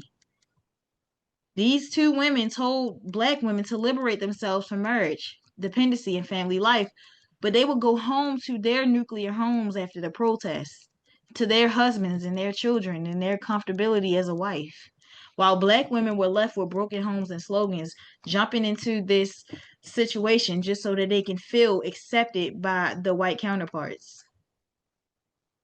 Same things happening today with the my body, my choice and all that type of feminism shit. That stuff is not the fight that we are supposed to be a part of because white women fought this fight because their men didn't treat them good. Claudine, that movie is a good representation of exactly what I was talking about, and they use that movie as a programming mechanism to get that point across because that movie was a straight program. The man was a trash truck driver and she had all of these kids that didn't have no father in the house. When she tried to get with him, they were, first of all, they shouldn't even been together because their relationship was only sexual. But the welfare lady coming, asking all these questions, looking all around her house, being nosy. It just that those movies during the 70s, what they call the black exploitation era, which black exploitation comes out to black exploitation. They exploited us. Those movies had missions in them. They had messages in them to turn us away from the direction we was going in when we were getting closer to our sovereignty and who we were and fighting for what belongs to us. Those movies steered us right into the opposite direction, including what's that show called? Soul Train. That show that was a CIA show just to steer us away from where we were going through entertainment. So how the division fuels empire survival. The longer black men and women stay divided, the easier it is to market trauma as culture through rap violence, bad bitch energy, and drill music, fill prisons with fatherless sons, replace real community with state dependency, push sexuality confusion to collapse generational clarity, and keep the black womb available for empire use, entertainment, labor, and surrogacy. So the black woman gonna keep having basketball players and rappers and actors. She gonna keep pushing them kind of babies out because she's going to push her child to that type of lifestyle based off of her being in survival mode and being poor and not having a man. They're going to make more babies to put into their corporations to work in their factories and to carry babies for other races because eventually they are going to have issues where they're going to need somebody to carry the babies for them. So that means no family, no legacy, and no legacy means no threat to white genetic survival because you have nothing. Because guess what? When your basketball son gets older and he hates black women, he's going to come to a white woman and marry her, and then she's going to take what he built up. So it's all going to go back to them. Let's look at this chart here from Visual Capitalists. Single mothers in America by ethnicity. Okay, most of the 7.3 million single mothers in the United States are in their 30s or 40s and lack a college degree. The percentage of all mothers is 21% across the board in all so-called ethnicities and races. But individually, we're going to real quick go over it. Asians are 8% single mothers, whites are 14% single mothers, Hispanic 25%. Oh, this one group is always the highest in everything. I wonder why. 47%, that's almost half of black mothers are single mothers. Every woman I know is a single mother. It's maybe one or two. Other than myself, I'm not a single mother because I chose not to take that path because I knew that was a trap. I seen it in my mother, I seen it in my sisters, I seen it in my aunts, I seen it in friends. I seen it growing up and I said I don't want that for me. But almost half, come on now. And other, that don't even count. Other doesn't even count. That's just to throw you off. Because what the freak is the other? Well, almost half of black women are single. Come on now. That's trash. That means that we've been targeted. That's what that means. Media programming, the weapon of choice. Black men in media are shown as either thugs, clowns, or weak. Successful black men often shown with non-black women, and they're portrayed as absent fathers, cheaters, or abusers. Movies like this display them as drug dealers and gangsters, but they never tell you the story of how the drugs got in the community and why they ended up selling the drugs. They don't tell you all that. Black women are shown as hyper independent, sexually aggressive, emotionally unstable. Strong black woman means no need for softness, rest, or partnership. Villainized for having standards, called masculine for defending themselves, and this creates a self reinforcing loop. Black men feel unloved and seek women from other races who are taught to cater because that's how they are with their men. The women in other ethnicities are under their men. But in the black community, it ain't like that. The women come first. The men are under the women, and it's always been that way. That's why we had big mamas, and they were revered. And we go to their house for the holidays, and the black men had a higher reverence for their women than other men for their women. So this is why they put us on these frequencies that don't belong to us, and have our men run into other races looking for something in their women that it was never like that. Black women feel abandoned and double down on independence and become emotionally hard, and both sides blame each other, but nobody blames the system. All in the Willie Lynch letter. This is all done by design. This is how they wanted it to be. You have podcasts like Kevin Samuels who just bag on black women all day. It's always about how bad the black woman is, how they this, how they that. It's another one called the Fresh and Fit podcast with this man named Myron. All he does is talk shit about black women. It's it's just making black women look bad. You have these little relationship coaches that's coming out. It's just making it worse. Male against female, man against woman, black man against black woman. It sucks. Dating outside the race is an engineered escape. So let's be honest. Black men who date outside their race is often a response to trauma, not preference. It comes from them having a horrible upbringing, from their mother displaying traits they don't like because they don't have a father in the house. And they don't like how their mother acted, yelled at them, whatever. They traumatized boys. So they decide to go with a woman that they think is the epitome of femininity. They want peace, and media tells them they can't get it from a black woman. In their experience being raised by a black woman who's been traumatized, so they think black women are trauma or drama. They want to feel respected, and society tells them that only other races can author that.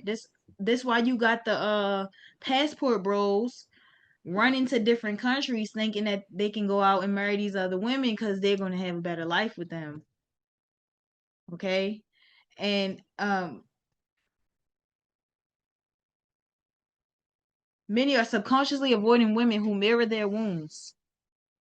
But this isn't healing, this displacement. And remember, I told you, they can run away from their trauma all they want, but they got to face it. And these women here, they don't have the same resilience as the woman they came from that looks like them. So they cannot help to heal their trauma. So these black men become shells of themselves, and they lose who they are completely. And that's why they start hating blackness. And then they start talking trash about black women and how they never like black women and all it is because they have lost themselves by being with somebody who cannot help heal them, cannot heal their trauma. Is just not happening. All they're going to do is get progressively worse. The empire encourages this division. It praises the swirl culture. They do it in media, the commercials. You see a lot of commercials with like biracial families. They pushing it. They promote mixed race children as the future of blackness. This genetic absorption disguised as progress. They're betting on us dissolving ourselves. That's what they want. And then you have the hyper independence in black women. That's the final trap. So hyper independence is an empowerment. It's a trauma response to being raised by a mother who did the same thing that you're doing. You was raised by a woman who felt like she didn't need a man. She had to be tough. She never showed no love. She never hugged you. She never told you she loved you. She just worked and did what she needed to do. And she was narcissistic and selfish. She, like my mother, ran my father away and then tried to beg him to come back. And when he wouldn't come back, she just lost it and didn't care about nothing. And I could have modeled this like my sisters, but I didn't. I chose that I didn't want to be the hyper independent black woman because I need a man. And I'm not going to lie and say I don't. But got movies like this one here that Tyler Perry keep coming out that just keep, and actors like her who sell out for a couple of dollars to keep telling the same story over and over again. If you look at how she looks here, you can see that what I said about the subconscious is true. Her subconscious does not know that she's not really going through this. Like you can see it in her essence that she really is embodying the character that she played. You can see it. It's destroying her. But she's gonna keep doing it because she's one of those kind of women. You're not gonna play a role if you're not that. Every movie she played in, think about it. From the first time I saw her in Baby Boy, she played that kind of role of a black woman with a lot of trauma. She had to raise kids alone. She had to be mom, dad, and income. Was told needing a man equaled weakness. Was taught that softness equaled danger. So she built walls. She's not angry. She's exhausted. She's not masculine. She's shielded. The system made her the new man of the house, so the actual man became expendable. Also, a lot of our women are hyper independent based off of being molested at a young age by somebody that they trusted. So it's a lot that comes in with it, a whole lot. So why they did all of this? A genetic emergency. This has always been about genetic extinction. White elites knew they are recessive, can't compete under solar frequency, and can't replicate melanated traits without access to the black womb. So they broke up the family, programmed both genders to hate each other, used the black woman's womb to birth empire laborers through entertainers, athletes, and soldiers, and disconnected her from her own man so she becomes a vessel for their survival. And now they're out of time. The empire is dying, and this is his last play. White populations are declining birth rates, rising in suicide, infertility, mental illness, drug abuse, incompatible, spiritually incompatible with rising solar frequency. Their only hope of survival was turning the original American family into a broken, inverted confusion or confused imitation of itself. But the spell is cracking because now black women are reclaiming their wombs. Black men are awakening to their real power. And the nuclear family is being rebuilt privately, quietly, and sovereignly. And when the black man and woman reunite in truth, the empire burns. This is what's happening. It's burning. It's coming down. The fall of recessive DNA, why pale skin, blue eyes, and thin Thin hair are not origins, but adaptations headed toward collapse. Blue eyes is the mutation of light. Blue eyes are not original, they are a mutation of brown. Here's what ancient biology pre-colonial encoded. The original human eye is dark brown or black, dense in melanin. Melanin in the eyes is called neuromelanin, which protects the optic nerve from UV damage and enhances light filtration. Blue eyes occur due to a lack of melanin in the iris, which causes the eye to reflect back scattered blue light called the Tyndall effect. Blue eyes cannot survive long under raw sun exposure. They weaken the optic nerve and increase photosensitivity and are prone to blindness over time. This is why you see a lot of white people wearing thick ass, dark ass, or like nice, expensive sunglasses because the sun really bothers the eyes as long as the lighter they are. Symbolically, blue eyes are a window with no curtains, always exposed, always taken in, but unstable to transmute fully. That's why you'll notice blue-eyed people tend to squint, blink more in the sun, and wear sunglasses more often. Like I said, it's their DNA saying this light isn't made for us. Pale skin, survival adaptation, not divine origin. Pale skin emerged as an adaptive response to extreme environments, not divine blueprinting. Ancient knowledge breakdown. The original skin tone of humanity is deep brown to black, rich in eumelanin. Pale skin emerged in Ice Age Europe when humans migrated out of warmer UV-rich regions into areas with light sunlight. In order to absorb enough vitamin D in low light conditions, the skin shed its melanin. This loss of protection led to cascades of mutations like lighter eyes, thinner hair, low bone density or lower bone density, and increased autoimmune vulnerabilities. This is not evolution forward, it was a survival concession. Pale skin is like paper in fire. It burns fast, it stores little memory, and requires artificial protection. This is why white populations age faster, have more skin cancer, and require sunscreen and shielding to exist under natural light. So this that we were told is the beauty standard is actually the weaker vessel. Okay. Thin hair and loss of antenna. Hair isn't aesthetic, it's neurological. Original hair is kinky, coiled, woolly hair, which is spiral antennas. Melanated hair absorbs, stores, and transmits electromagnetic frequency. It acts as a conductor for sunlight and sound vibration, and spirals match the Fibonacci sequence, syncing with Earth's frequency. Recessive hair is straight, thin, and limp. It has less melanin, which is less conduction. It sheds quickly, it breaks easily, it doesn't spiral, it has no natural frequency resonance, and it cannot anchor memory codes. That's why ancient spiritualists, shamans, and warrior classes from the Moors to the Maasai never cut their hair short or straightened it. It was their natural satellite dish. When the hair is thin and melanin deficient, the body loses its organic antenna and becomes reliant to external tech like Bluetooth, radio waves, and implants. Ancestral contracts and dominant genes. Here's the esoteric part no biology book will touch. Melanated DNA doesn't just hold traits, it holds contracts. So every dominant gene carries memory of past lives, language of ancestors or from ancestors, connection to source frequency, birthright to earth-based elemental power. That's why when you meet a melanated person who's never studied anything but suddenly knows how to drum, chant, heal, decode, dream, and call storms, it's not learned. It's cellular recall. Dominant DNA is regenerative, while recessive DNA is degenerative. This is not hate, it's math. You can't write on dry erase board forever. At some point, the codes fade, and melanin is permanent ink. If you look at this chart here, it's talking about generational trauma and how it goes down from each generation and how it gets to the last generation is worse. So I put that there because it has a lot to do with how recessive DNA, eventually it's going to get worse to a point where it's irreversible, if that makes sense. Recessive traits require constant technological maintenance. So here's what we're seeing now as the sun reawakens and natural law restores balance. Trait, natural response, and survival mechanism. Pale skin is UV damage, cancer prone, and it needs sunscreen, hats, and indoor life.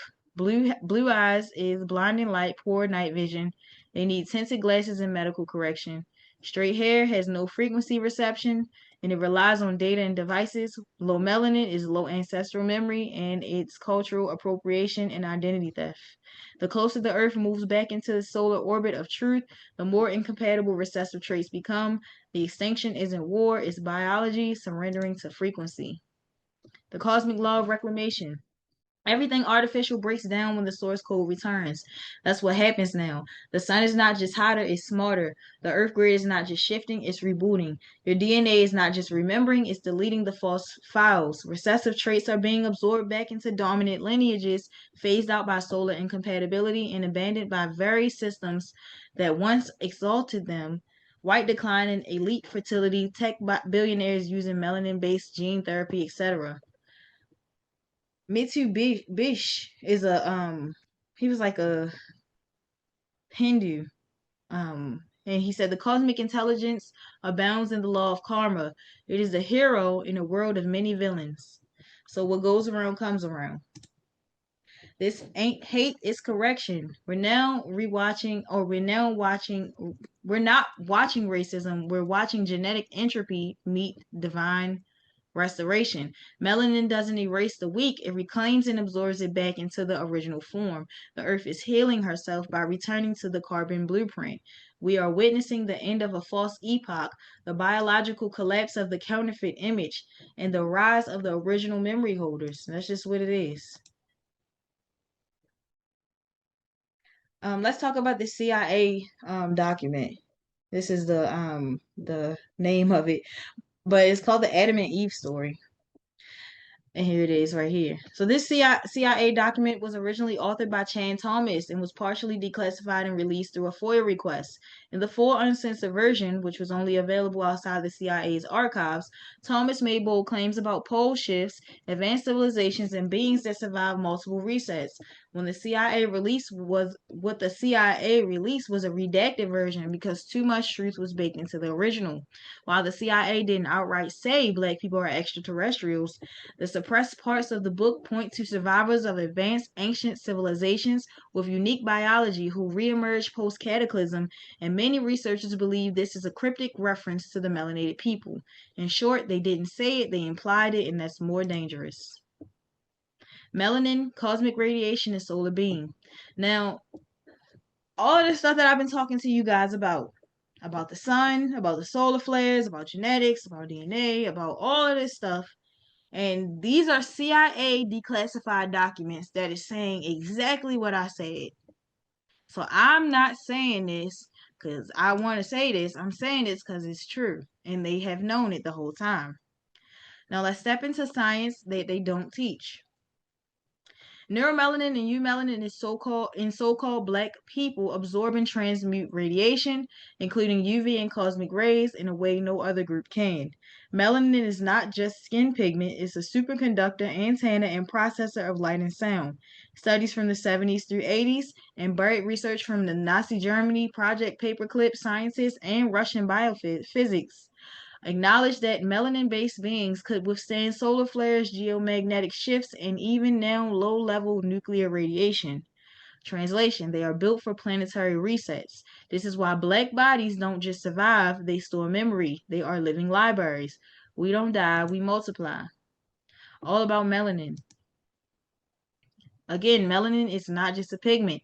It's a complex biopolymer that plays a critical role in UV protection, oxidative defense, neural conductivity, immune regulation, and even energy transduction.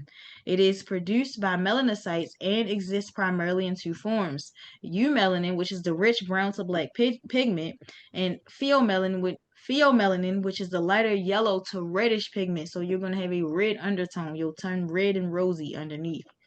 Okay, there's a third neuromelanin, but let's stay focused on the scanning DNA active types. So, and that third one is neuromelanin, of course.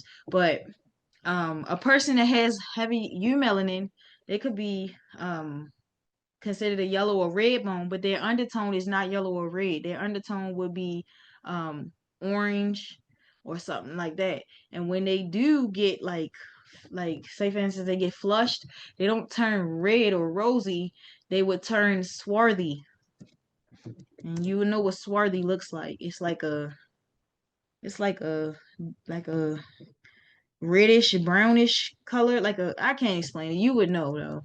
Melanin, the superconductor. Chemical profile. So dark brown or black. It's made from tyrosine, DOPA, which is dopaquinone. It's diverted into melanin pathway with the help of enzymes like TYRP1 and TYRP2, and it contains idol-based structures that are highly stable and free radical resistance. Melanin is a type of melanin that is responsible for the brown and black pigment in your skin. Okay. Properties of eumelanin. It has UV absorption. So eumelanin absorbs up to 99.9% of harmful UV radiation. It literally shields DNA from mutation and photo damage. It's a free radical sponge. It neutralizes reactive oxygen species known as ROS and superoxide radicals generated from sun toxins or stress. It's a high electrical conductivity. Eumelanin behaves like a semiconductor, meaning it can potentially store and transmit energy like a battery or neural antenna. It also has thermal stability, where it holds up under intense heat, which is one reason deep melanin doesn't burn easily because it's resistant by design. So the darker you are, the more you can be in the sun. The deeper implication is that eumelanin isn't just about dark skin, it plays a neuroprotective, immunological, and electromagnetic role. It's found abundantly in the substantia nigra, which is in the brain, where it helps regulate dopamine and shields against neurodegradation. So it's a little tougher for people who have a lot of melanin to get Parkinson's disease, um, dementia, Alzheimer's, and the people that do have melanin that's getting it, it is induced through heavy metal toxicity. Pheomelanin, the weaker link. Chemical profile, red to yellow in appearance. Also, so yellow meaning like Asian yellow, Mexican yellow. Or Mexicans can also be considered red, just like the Native Americans can be, the so-called Native Americans can be considered red. But it's not the red like you think. It's more red like a pinkish like this. It's not a red like a red bone black person. But red to yellow in appearance. It also originates in dopaquinone, but with the presence of cysteine, which is a sulfur containing amino acid. It's diverted into pheomelanin production. It's high in sulfur contacts, which ironically contributes to oxidative stress. So it's higher sulfur levels. The properties of pheomelanin. It's poor UV absorption. It absorbs less UV radiation, actually generates more free radicals when exposed to sunlight. So the longer they stay in the sun, the sicker they become. It's oxidative stress generator. It uses UV exposure. Pheomelanin produces hydrogen peroxide and other ROS that damages cells. It's less electrically functional. Pheomelanin has minimal conductivity. It's not designed to store energy or transduce frequencies, and it's thermally vulnerable, which means it's more prone to heat-induced degradation.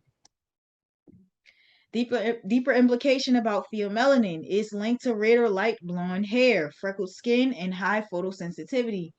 Individuals with high pheomelanin and low eumelanin content are more susceptible to skin cancers, neurological degradation, and inflammatory conditions due to their decreased antioxidant and UV protection. Eumelanin versus pheomelanin. So I'm giving you guys a visual. So the color of the skin, dark brown to black. You see different shades of brown, red to yellow. That's the difference. So this is eumelanin, this is pheomelanin. Again, UV protection. Strong. This absorbs pretty much every part of the sun. This one does not. Eumelanin, pheomelanin.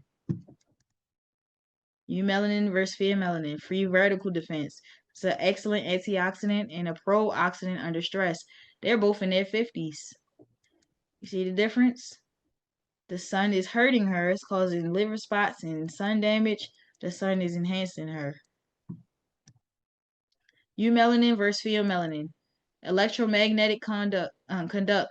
So melanin has high electromagnetic conduction, and it acts like a semiconductor, like copper. That's why I got copper there. That's why they call us copper colored, because copper is a conductor of energy.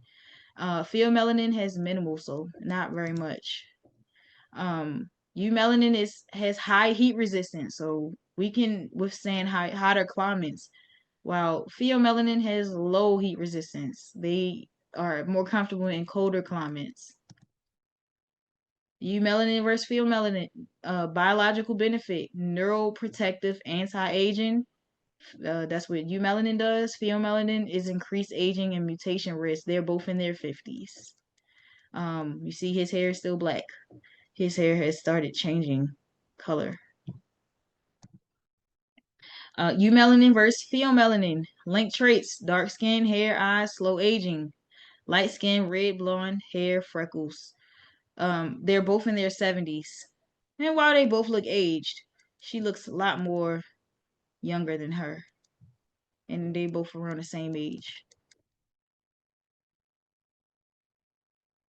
Yes, that's the secret behind Black Don't Crack. It's the melanin. So, spiritual and scientific implications. Here's the hard truth modern science tap dances around. Eumelanin is a living molecule, not just a pigment. It interfaces with light, sound, and electromagnetic energy. Some scientists and ancient cultures understand it as a biocrystalline antenna that interacts with cosmic radiation, memory, and frequency. Pheomelanin, while still functional, lacks these higher order capabilities. It's a biologically fragile, less efficient, and not frequency adaptive in the same way. This is one of the reasons why melanated people age slower and are more resistant to radiation, and in ancient texts are referred to as the children of the sun because eumelanin allows for solar absorption and transmutation, not destruction. So this is the chemical compound makeup of eumelanin. All right. The why behind the silence. The elite science world knows this. That's why they refuse to fund studies on electromagnetic or frequency transducing properties of eumelanin. They avoid telling you that eumelanin is found not just in skin, but in pineal glands, retinas, and neural tissue. That's why they want you to donate your body to science, because if you are if you have eumelanin, they're going to find ways to make money because melanin is worth more than gold. They won't admit that true immunity, intelligence, and longevity are tied directly to melanin density, function, and purity. Melanin is vibranium. So if you ever seen Black Panther and it was talking about vibranium, that's what melanin is. You can use it to make all types of stuff. Just like in Black Panther, how they had all of those vibranium weapons and shit. You could do that with melanin. They reduce the sacred molecule of creation to just pigment. So you just think it's about color, but this ain't about color. This is about consciousness encoded into a molecule. Okay, so we're like God in the flesh. Eumelanin equals protection, power, photonic communication. Here, while pheomelanin equals vulnerability, oxidation, and decay. Bottom line. And the balance of these determines not just your appearance, but your ability to interface with the cosmos. So no, melanin isn't just about being dark. It's about being tuned, aligned, and activated. Okay? Now back to the Adam and Eve story. Project Stargate remote viewing and unidentifiable entities.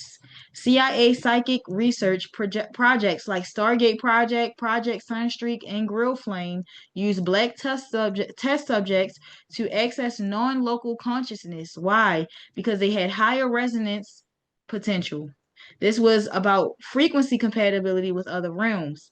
Certain black participants accessed interdimensional info that white subjects couldn't, leading them to speculate these people were not of this world in origin or had access to higher dimensional memory banks encoded in their DNA. This language appears in documents coded terms like EBEs, extraterrestrial biological entities, that's what they called us, off-world intelligence, unknown heritage line. That unknown heritage line, you guessed it. We're gonna get into it. But this is why they classified us as 3/5 of a human in the Constitution. It was never about you being a monster or anything like that. It was because you are what they classify as an extraterrestrial biological entity. You have DNA, you have things about you that they cannot understand. Okay? So why would they even label black people as extraterrestrial? Because if you legally and spiritually do not belong to the global plantation, the United States corporation, meaning you can't be categorized as a citizen, chattel, or a slave, they have to place you outside of the jurisdiction. So they tried to put us in this jurisdiction, and the only reason why we in the jurisdiction is because we playing the game. But literally, they could not put us in the jurisdiction. That's why they didn't write us in the Constitution. That's why the 14th Amendment is not about us. They did not write us into the Constitution because they said we was 3/5 of a human because we were naturally outside of their jurisdiction. The 14th Amendment citizen is those Slavics, slaves, not us. So they were the children of the slaves. Okay? So again, if you legally and spiritually do not belong to the global plantation known as the United States Corporation, which we don't, you cannot be categorized as a citizen, as chattel, or a slave. They have to place you outside the jurisdiction, and here's how that plays out.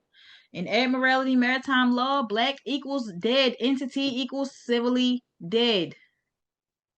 So they created their own dictionary and took our word black, which at one point black was beautiful and black stood for something noble. They took it and distorted it and made it mean in their dictionary and under their creation of law, dead entity, civilly dead. But when you correct your status and they can't categorize you using their commercial terms, you become stateless, sovereign, or extraterritorial. The label extraterrestrial doesn't always mean from Mars. It can mean outside their Earth-based system of jurisdiction, which we are cosmically over top of their jurisdiction. No, you are not a black person. But black has not always been bad. Black is perverted now. Black stood for nobility.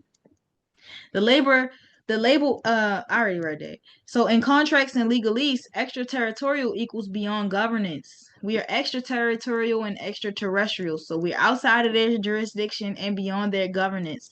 This is why they created police. This is why they said they created laws where we couldn't congregate. We couldn't be together on the corner talking. Like they did all of that so that we would never be able to be together without being monitored. So when a soul like ours activates past their contract traps, we become an anomaly, a threat, an off-worlder. We become the glitch in their system, the glitch in their matrix. They've always known the truth about the original people. The ancient accounts and secret societies, Freemasons, Jesuits, Vatican, black nobility have always whispered of black people as original beings on earth, the sun-kissed who walked among the Elohim, possessors of the divine gene, holders of the song of blood, which we are the Eve. We are descendants of the Eve gene, the original being. In short, we are not alien. Not because we came from we are alien, excuse me. So in short, we are alien. We are 3/5 of a human. Not because we came from out there, but because what's inside of us doesn't belong to this synthetic inverted system. It don't belong to this matrix because they did not create our DNA. Why they don't say it publicly? Because if the world knew who black people really were, then reparations would not be enough. There's no amount of debt notes that they can pay us to recompense other than being wiped off the planet. The Vatican would have to shut its doors immediately because they've been lying. Global power structures will collapse overnight. The original humans, the stewards of Earth, will reclaim it and activate a memory older than language. So they hide it under layers of conspiracy, discredit the documents, mock the idea, and keep you chasing alien ships in the sky, while the real extraterrestrials walk Earth with locked DNA codes, glowing auras, and dormant memories of building pyramids, bending light and flying without machines. And that's what they fear most. You remembering. CIA documents and projects that were specifically focused on American so-called black people. This is how much they know about us, y'all. I just put all this together so you can know I'm not making this up. COINTELPRO from 1956 to 1971 was a FBI organization or project, but the CIA assisted them. What's the man name again? J. Edgar Hoover. The target was Black American civil rights leaders, sovereign teachers, and community organizers, funded and supported by CIA-linked assets under the guise of domestic security. Primary targets were Martin Luther King Jr. because after he said, "I have a dream," and he realized that segregation was a mistake and they tricked him, he started fighting back for our land and tried to get our acres and all of that stuff back, and they killed him because he became aware. Malcolm X, they killed him for the same reason. uh we didn't land on Plymouth Rock. Plymouth Rock landed on us, he said. Marcus Garvey movement reboots. So there were other. Marcus Garvey was working directly with Walter Plecker. They took some of our people from here and moved them over to Liberia. Okay. Fred Hampton, which started the Black Panther Party. Stokely Carmichael, Assata Shakur, and Black Panther Party. Okay. The purpose was to prevent the rise of the Black Messiah, who could unite, organize, and lead sovereign Black Americans. Techniques were infiltration, psychological warfare, fake letters, spiritual destabilization, and even targeted assassinations. They killed Fred Hampton in his sleep. This was spiritual warfare in disguise against divine memory, awakening, and melanated bodies. Literally, Fred Hampton got all of these. This all started because of him. He had every nation, from white to black to Asian to so-called Native American, standing up for their freedom. And they didn't like that. They called it Black Messiah because they looked at him as the savior because they knew Jesus, the archetype of Jesus, stemmed from us. MK Ultra and MK Search, 1953 to 1973. CIA mind control programs target primarily Black men and women in prisons, psychiatric hospitals, and military bases. They use drugs, hypnosis, trauma, and frequency to test for suggestibility. Many melanated test subjects showed resistance to full programming, and this shocked them because they was going hard on them. Sub-projects like MK often brought in Black psychics, root workers, and even Santeria priests for testing. They were trying to crack the spiritual firewall in your DNA, but they could not do it. No matter what they did, they could not do it. Operation Chaos, 1967 to 1974, CIA domestic surveillance. The target was Black college students, HBCU groups, Black Muslims, and Afrocentric identity cults. It used university staff and student informants, monitored any talk of sovereignty, African ancestry reclaiming. For those who got into that Pan-African stuff, they didn't even want them looking into that at that time. Land ownership or nation with a nation ideology.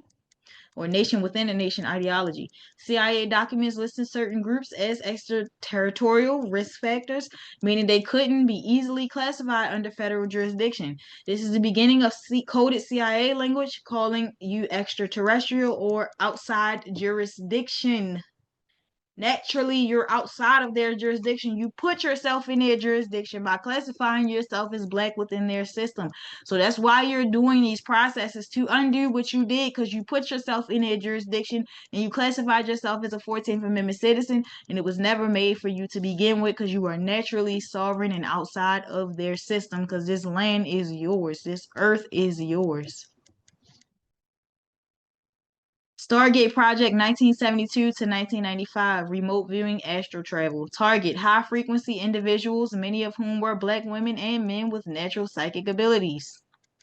Fouls show that Black viewers outperform white counterparts in pure intuitive targeting. Descriptions: deep ancestral resonance, natural precognitive sense, and non-local memory inheritance.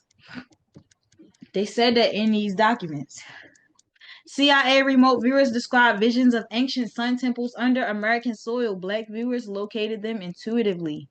This was acknowledgement that some of us carry Earth's Akashic hard drive in our cellular memory. I've been to the Akashic records many times, so I know it's true.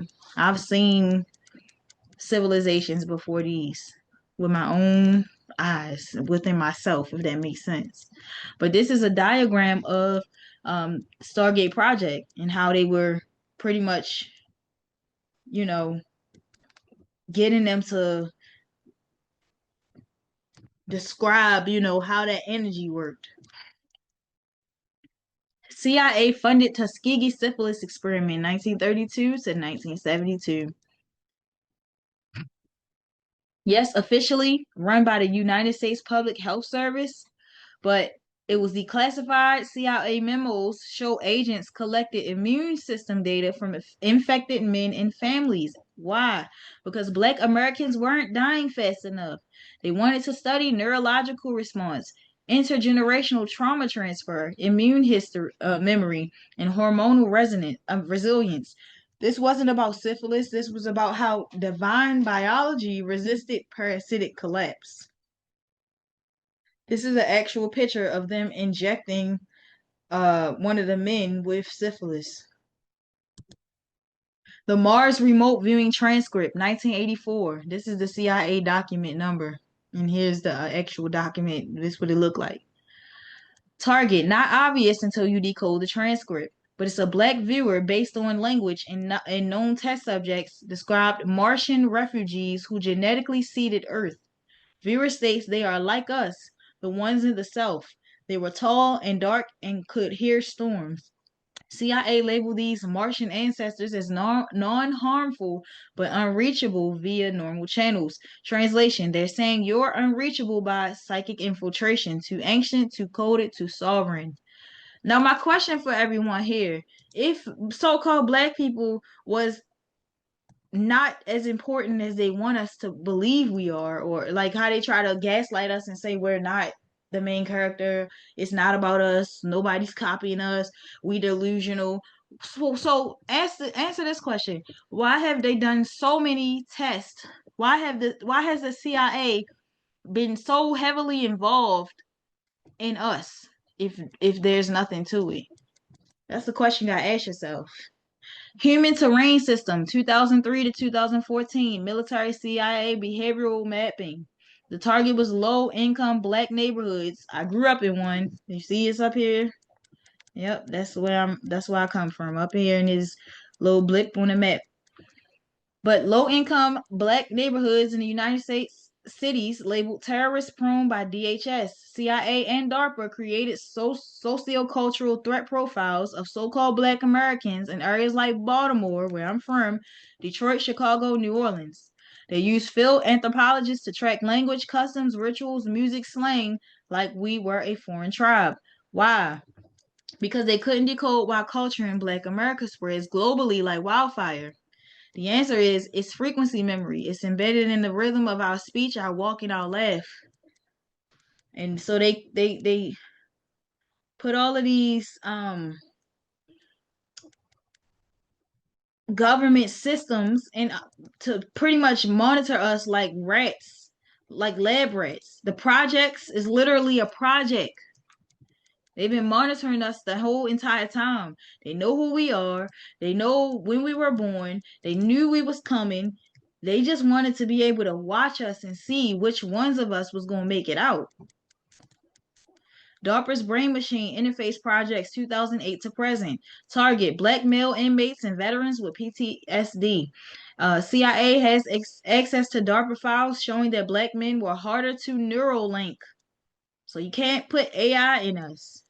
Their brainwave frequencies, especially in the pineal and hippocampal regions, created disruption in artificial feedback loops. In other words, they can't plug into you.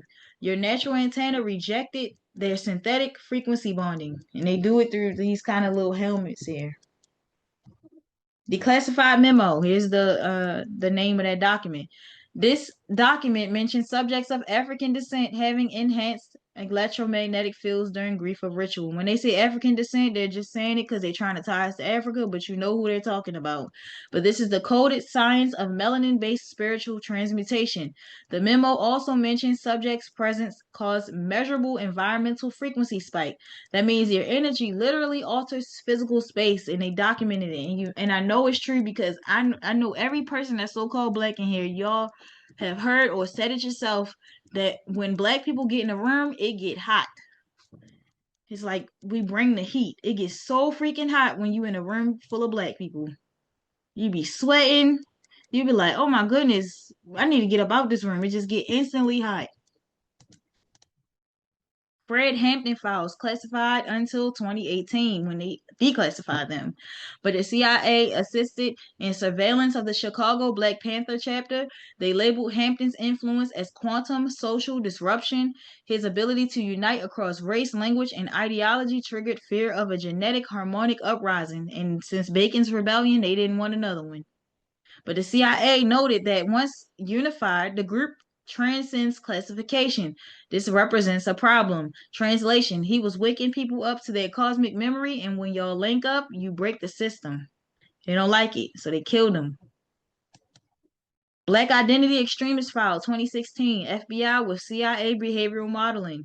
The BIE, Black Identity Extremist classification, was built off CIA data streams. Sovereignty movements, especially ones rejecting Black as a race and reclaiming Indigenous American identity, were labeled subversive esoteric threats. This is the reason why I keep my group so private, because there are agents that they come in and out. We didn't had a lot of them coming in and out of here, especially at the beginning, before I started getting more aware. But they used to come in here, spread misinformation, take people with them. It happens every now and again. But this is the reason why I kind of keep what I do quiet and not real loud like most people that's teaching this, because this is what they label us: subversive esoteric threats. But the key phrases in a leaked memo is that the reclamation of non-United States identity tied to land inheritance and cosmic ancestry could disqualify thousands from lawful jurisdiction. This was in their documents, okay? So let's translate this again. So if enough of us wake up and say, I'm not Black, I'm not a United States citizen, I'm an heir to the land, then the whole game will collapse. So that's what I've been calling myself, an heir. That's what I've been calling myself now. Heiress, heir, whatever. Superhero origin equals us. So let's talk about all of these superhero comics. We almost done too, guys. So I really appreciate y'all for sticking it out. We almost done. So Hollywood calls them fiction. The alphabet agencies call them threats. But all superhero blueprints point right back to you, the original Americans. Let's talk about Superman. And ironically, they're coming out with yet another Superman movie this year, when all of this shit is hitting the fan. Origin: alien from Krypton with power activated by Earth's yellow sun. Real decode: solar being archetype based on Moorish nobility with divine light based DNA. His weakness is kryptonite, and our weakness is synthetic programming, which is the matrix. That's why we can't follow the laws. That's why we are considered a threat to their system, because it's hard for us to conform to it. But Clark Kent is the straw man, and Superman is the secure party once he reclaims his name. X-Men, mutants with X genes, feared and oppressed. Charles Xavier is Martin Luther King assimilation. Magneto is Malcolm X by any means. Real decode: indigo children, star seeds and sovereign souls activated post 1960s. The real mutants are melanated beings with activated pineal glands, psychic gifts, spiritual immunity, and memory of Earth's old tech. The Flash, super speed, taps into Speed Force. Real decode: mercurial beings from the original grid who could bend time, jump timelines, and communicate through frequency, lighting, and coded sound. I'm telling y'all, everyone is after us. I'm telling y'all. And when it's all said and done, go back and watch Black Panther, and you'll realize that they even tried to hijack what belongs to us in that movie by making Wakanda be in Africa, and Killmonger was American from Oakland, a hood in America, and he was an heir to all of the same stuff that T'Challa was an heir to, but he was more he wanted to do something about the problems within our people. Killmonger, when T'Challa and them was only worried about themselves. But go watch it with a new set of eyes. Storm from X-Men. African weather witch, goddess energy, but the real decode is that she's not African. She's American born with Egyptian priestess archetype coded into the Mississippi and Georgia mound lineages. And look who they used. Halle Berry, an American mulatto. She would be considered a mulatto, right? She controls the elements like our granny with the gift, who knew when a storm was coming just by a headache. And I have those abilities. So I know that this is true. Thor, Norse god with hammer. I can't pronounce the name, but he controls thunder. The real decode is perverted copy of Shango, the West African Orisha. Let me tell y'all something about West Africa. A lot of West Africans were not West Africans. They were actually taken from here and moved over there. So they told us the story in reverse. They did have a center where you can go to in Africa where they show you where they was holding them at in chains and stuff. That actually did happen. It just didn't happen the opposite way. They told us that it happened with us coming here, but it actually was them being taken and took over there, just like they took some of our people and put them in the Caribbeans and Haiti and all of that kind of stuff. So the story was told to you in reverse. But he's a perverted copy of Shango, the West African Orisha of lightning, rhythm, dance, and justice. But Shango's essence is found deep in the American South in drum circles, baptisms, and juke joint variations. Also, if you look at Shango, he does look American. He looks American royalty because that's how we look. Aquaman, Atlantean king, fights to protect the underworld kingdom. The real decode is that the Atlantean American bloodline was stolen and repackaged. Think the Yamasee, Washita, Creek, Seminole water people who knew the ley lines and held the blueprints to electromagnetic healing grids now buried beneath the Gulf of Mexico, which is now known as the Gulf of America. Donald Trump renamed it. Wonder Woman, Amazon warrior priestess from I don't know that name.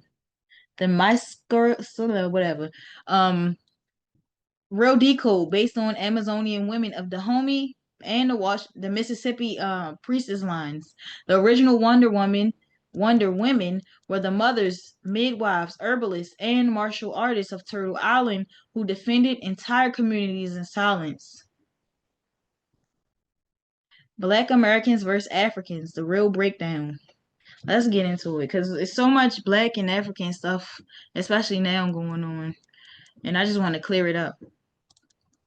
All skin folk ain't kinfolk. Let's kill the idea that we're all African just because we're melanated. That's what they told you. That's what they wanted you to believe.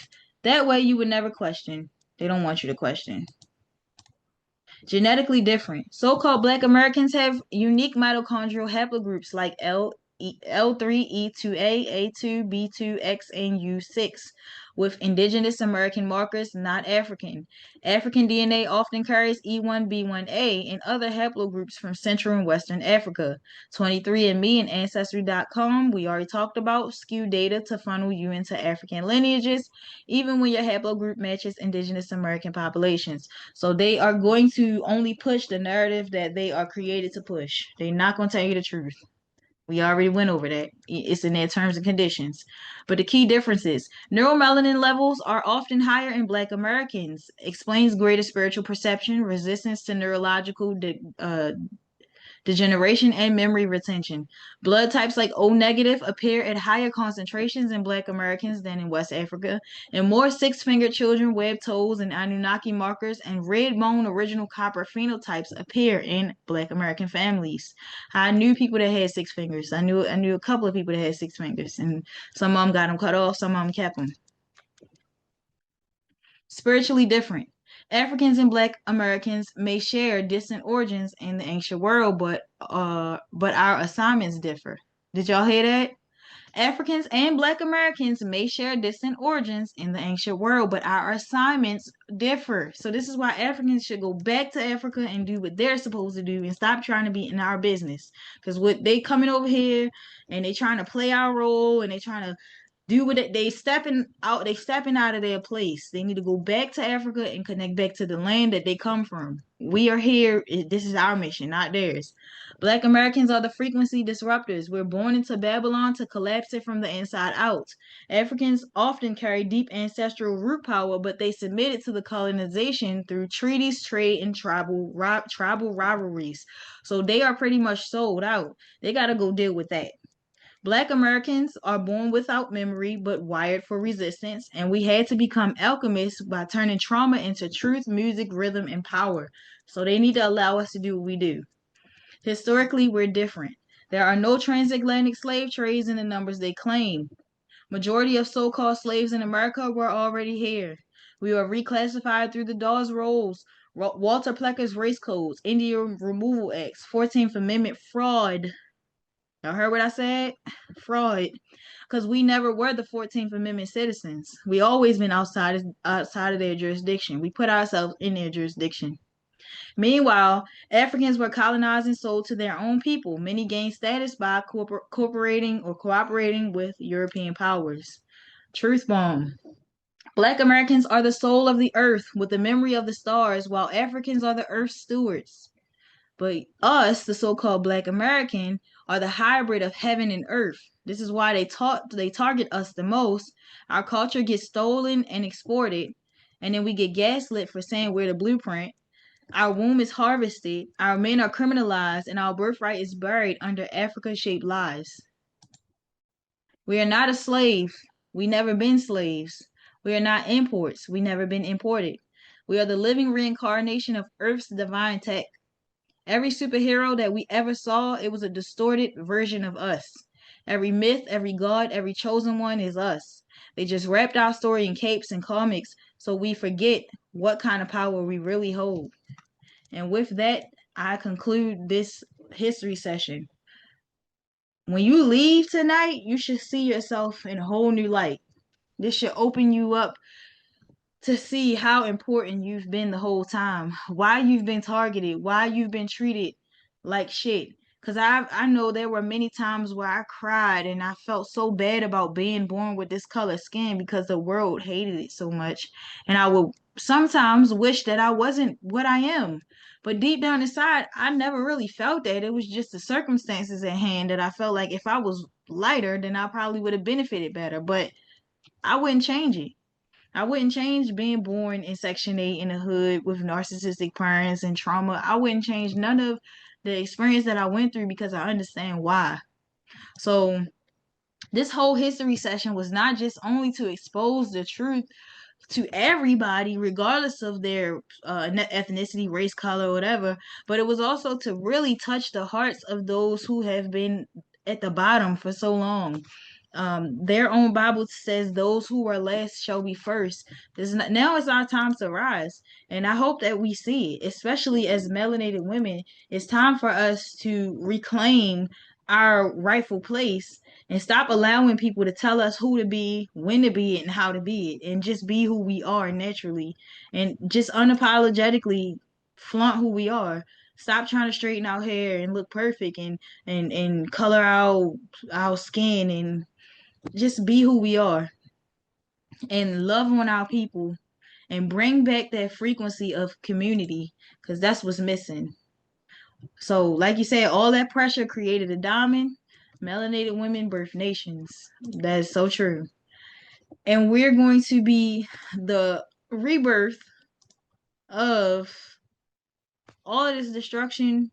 We're going to rebirth from it. We're going to be the builders of the new earth. That's why I call myself a leader of the new earth. Anyway, I hope you guys enjoyed this series. And I do recommend that you watch it a few times because every time you watch it, you will pick up something different. But I hope that you leave this presentation with a whole new set of eyes, a new heart, and a renewed mind so that you can walk into this world with your true purpose and stop shrinking yourself. You are the blueprint. Don't let nobody tell you nothing different. Don't let nobody gaslight you and make it seem like we crazy and we making stuff up. We not making it up. You know what you are. You feel it. But I just gave y'all every piece of fact and evidence to prove what you already felt the whole time. Don't let nobody take that from you.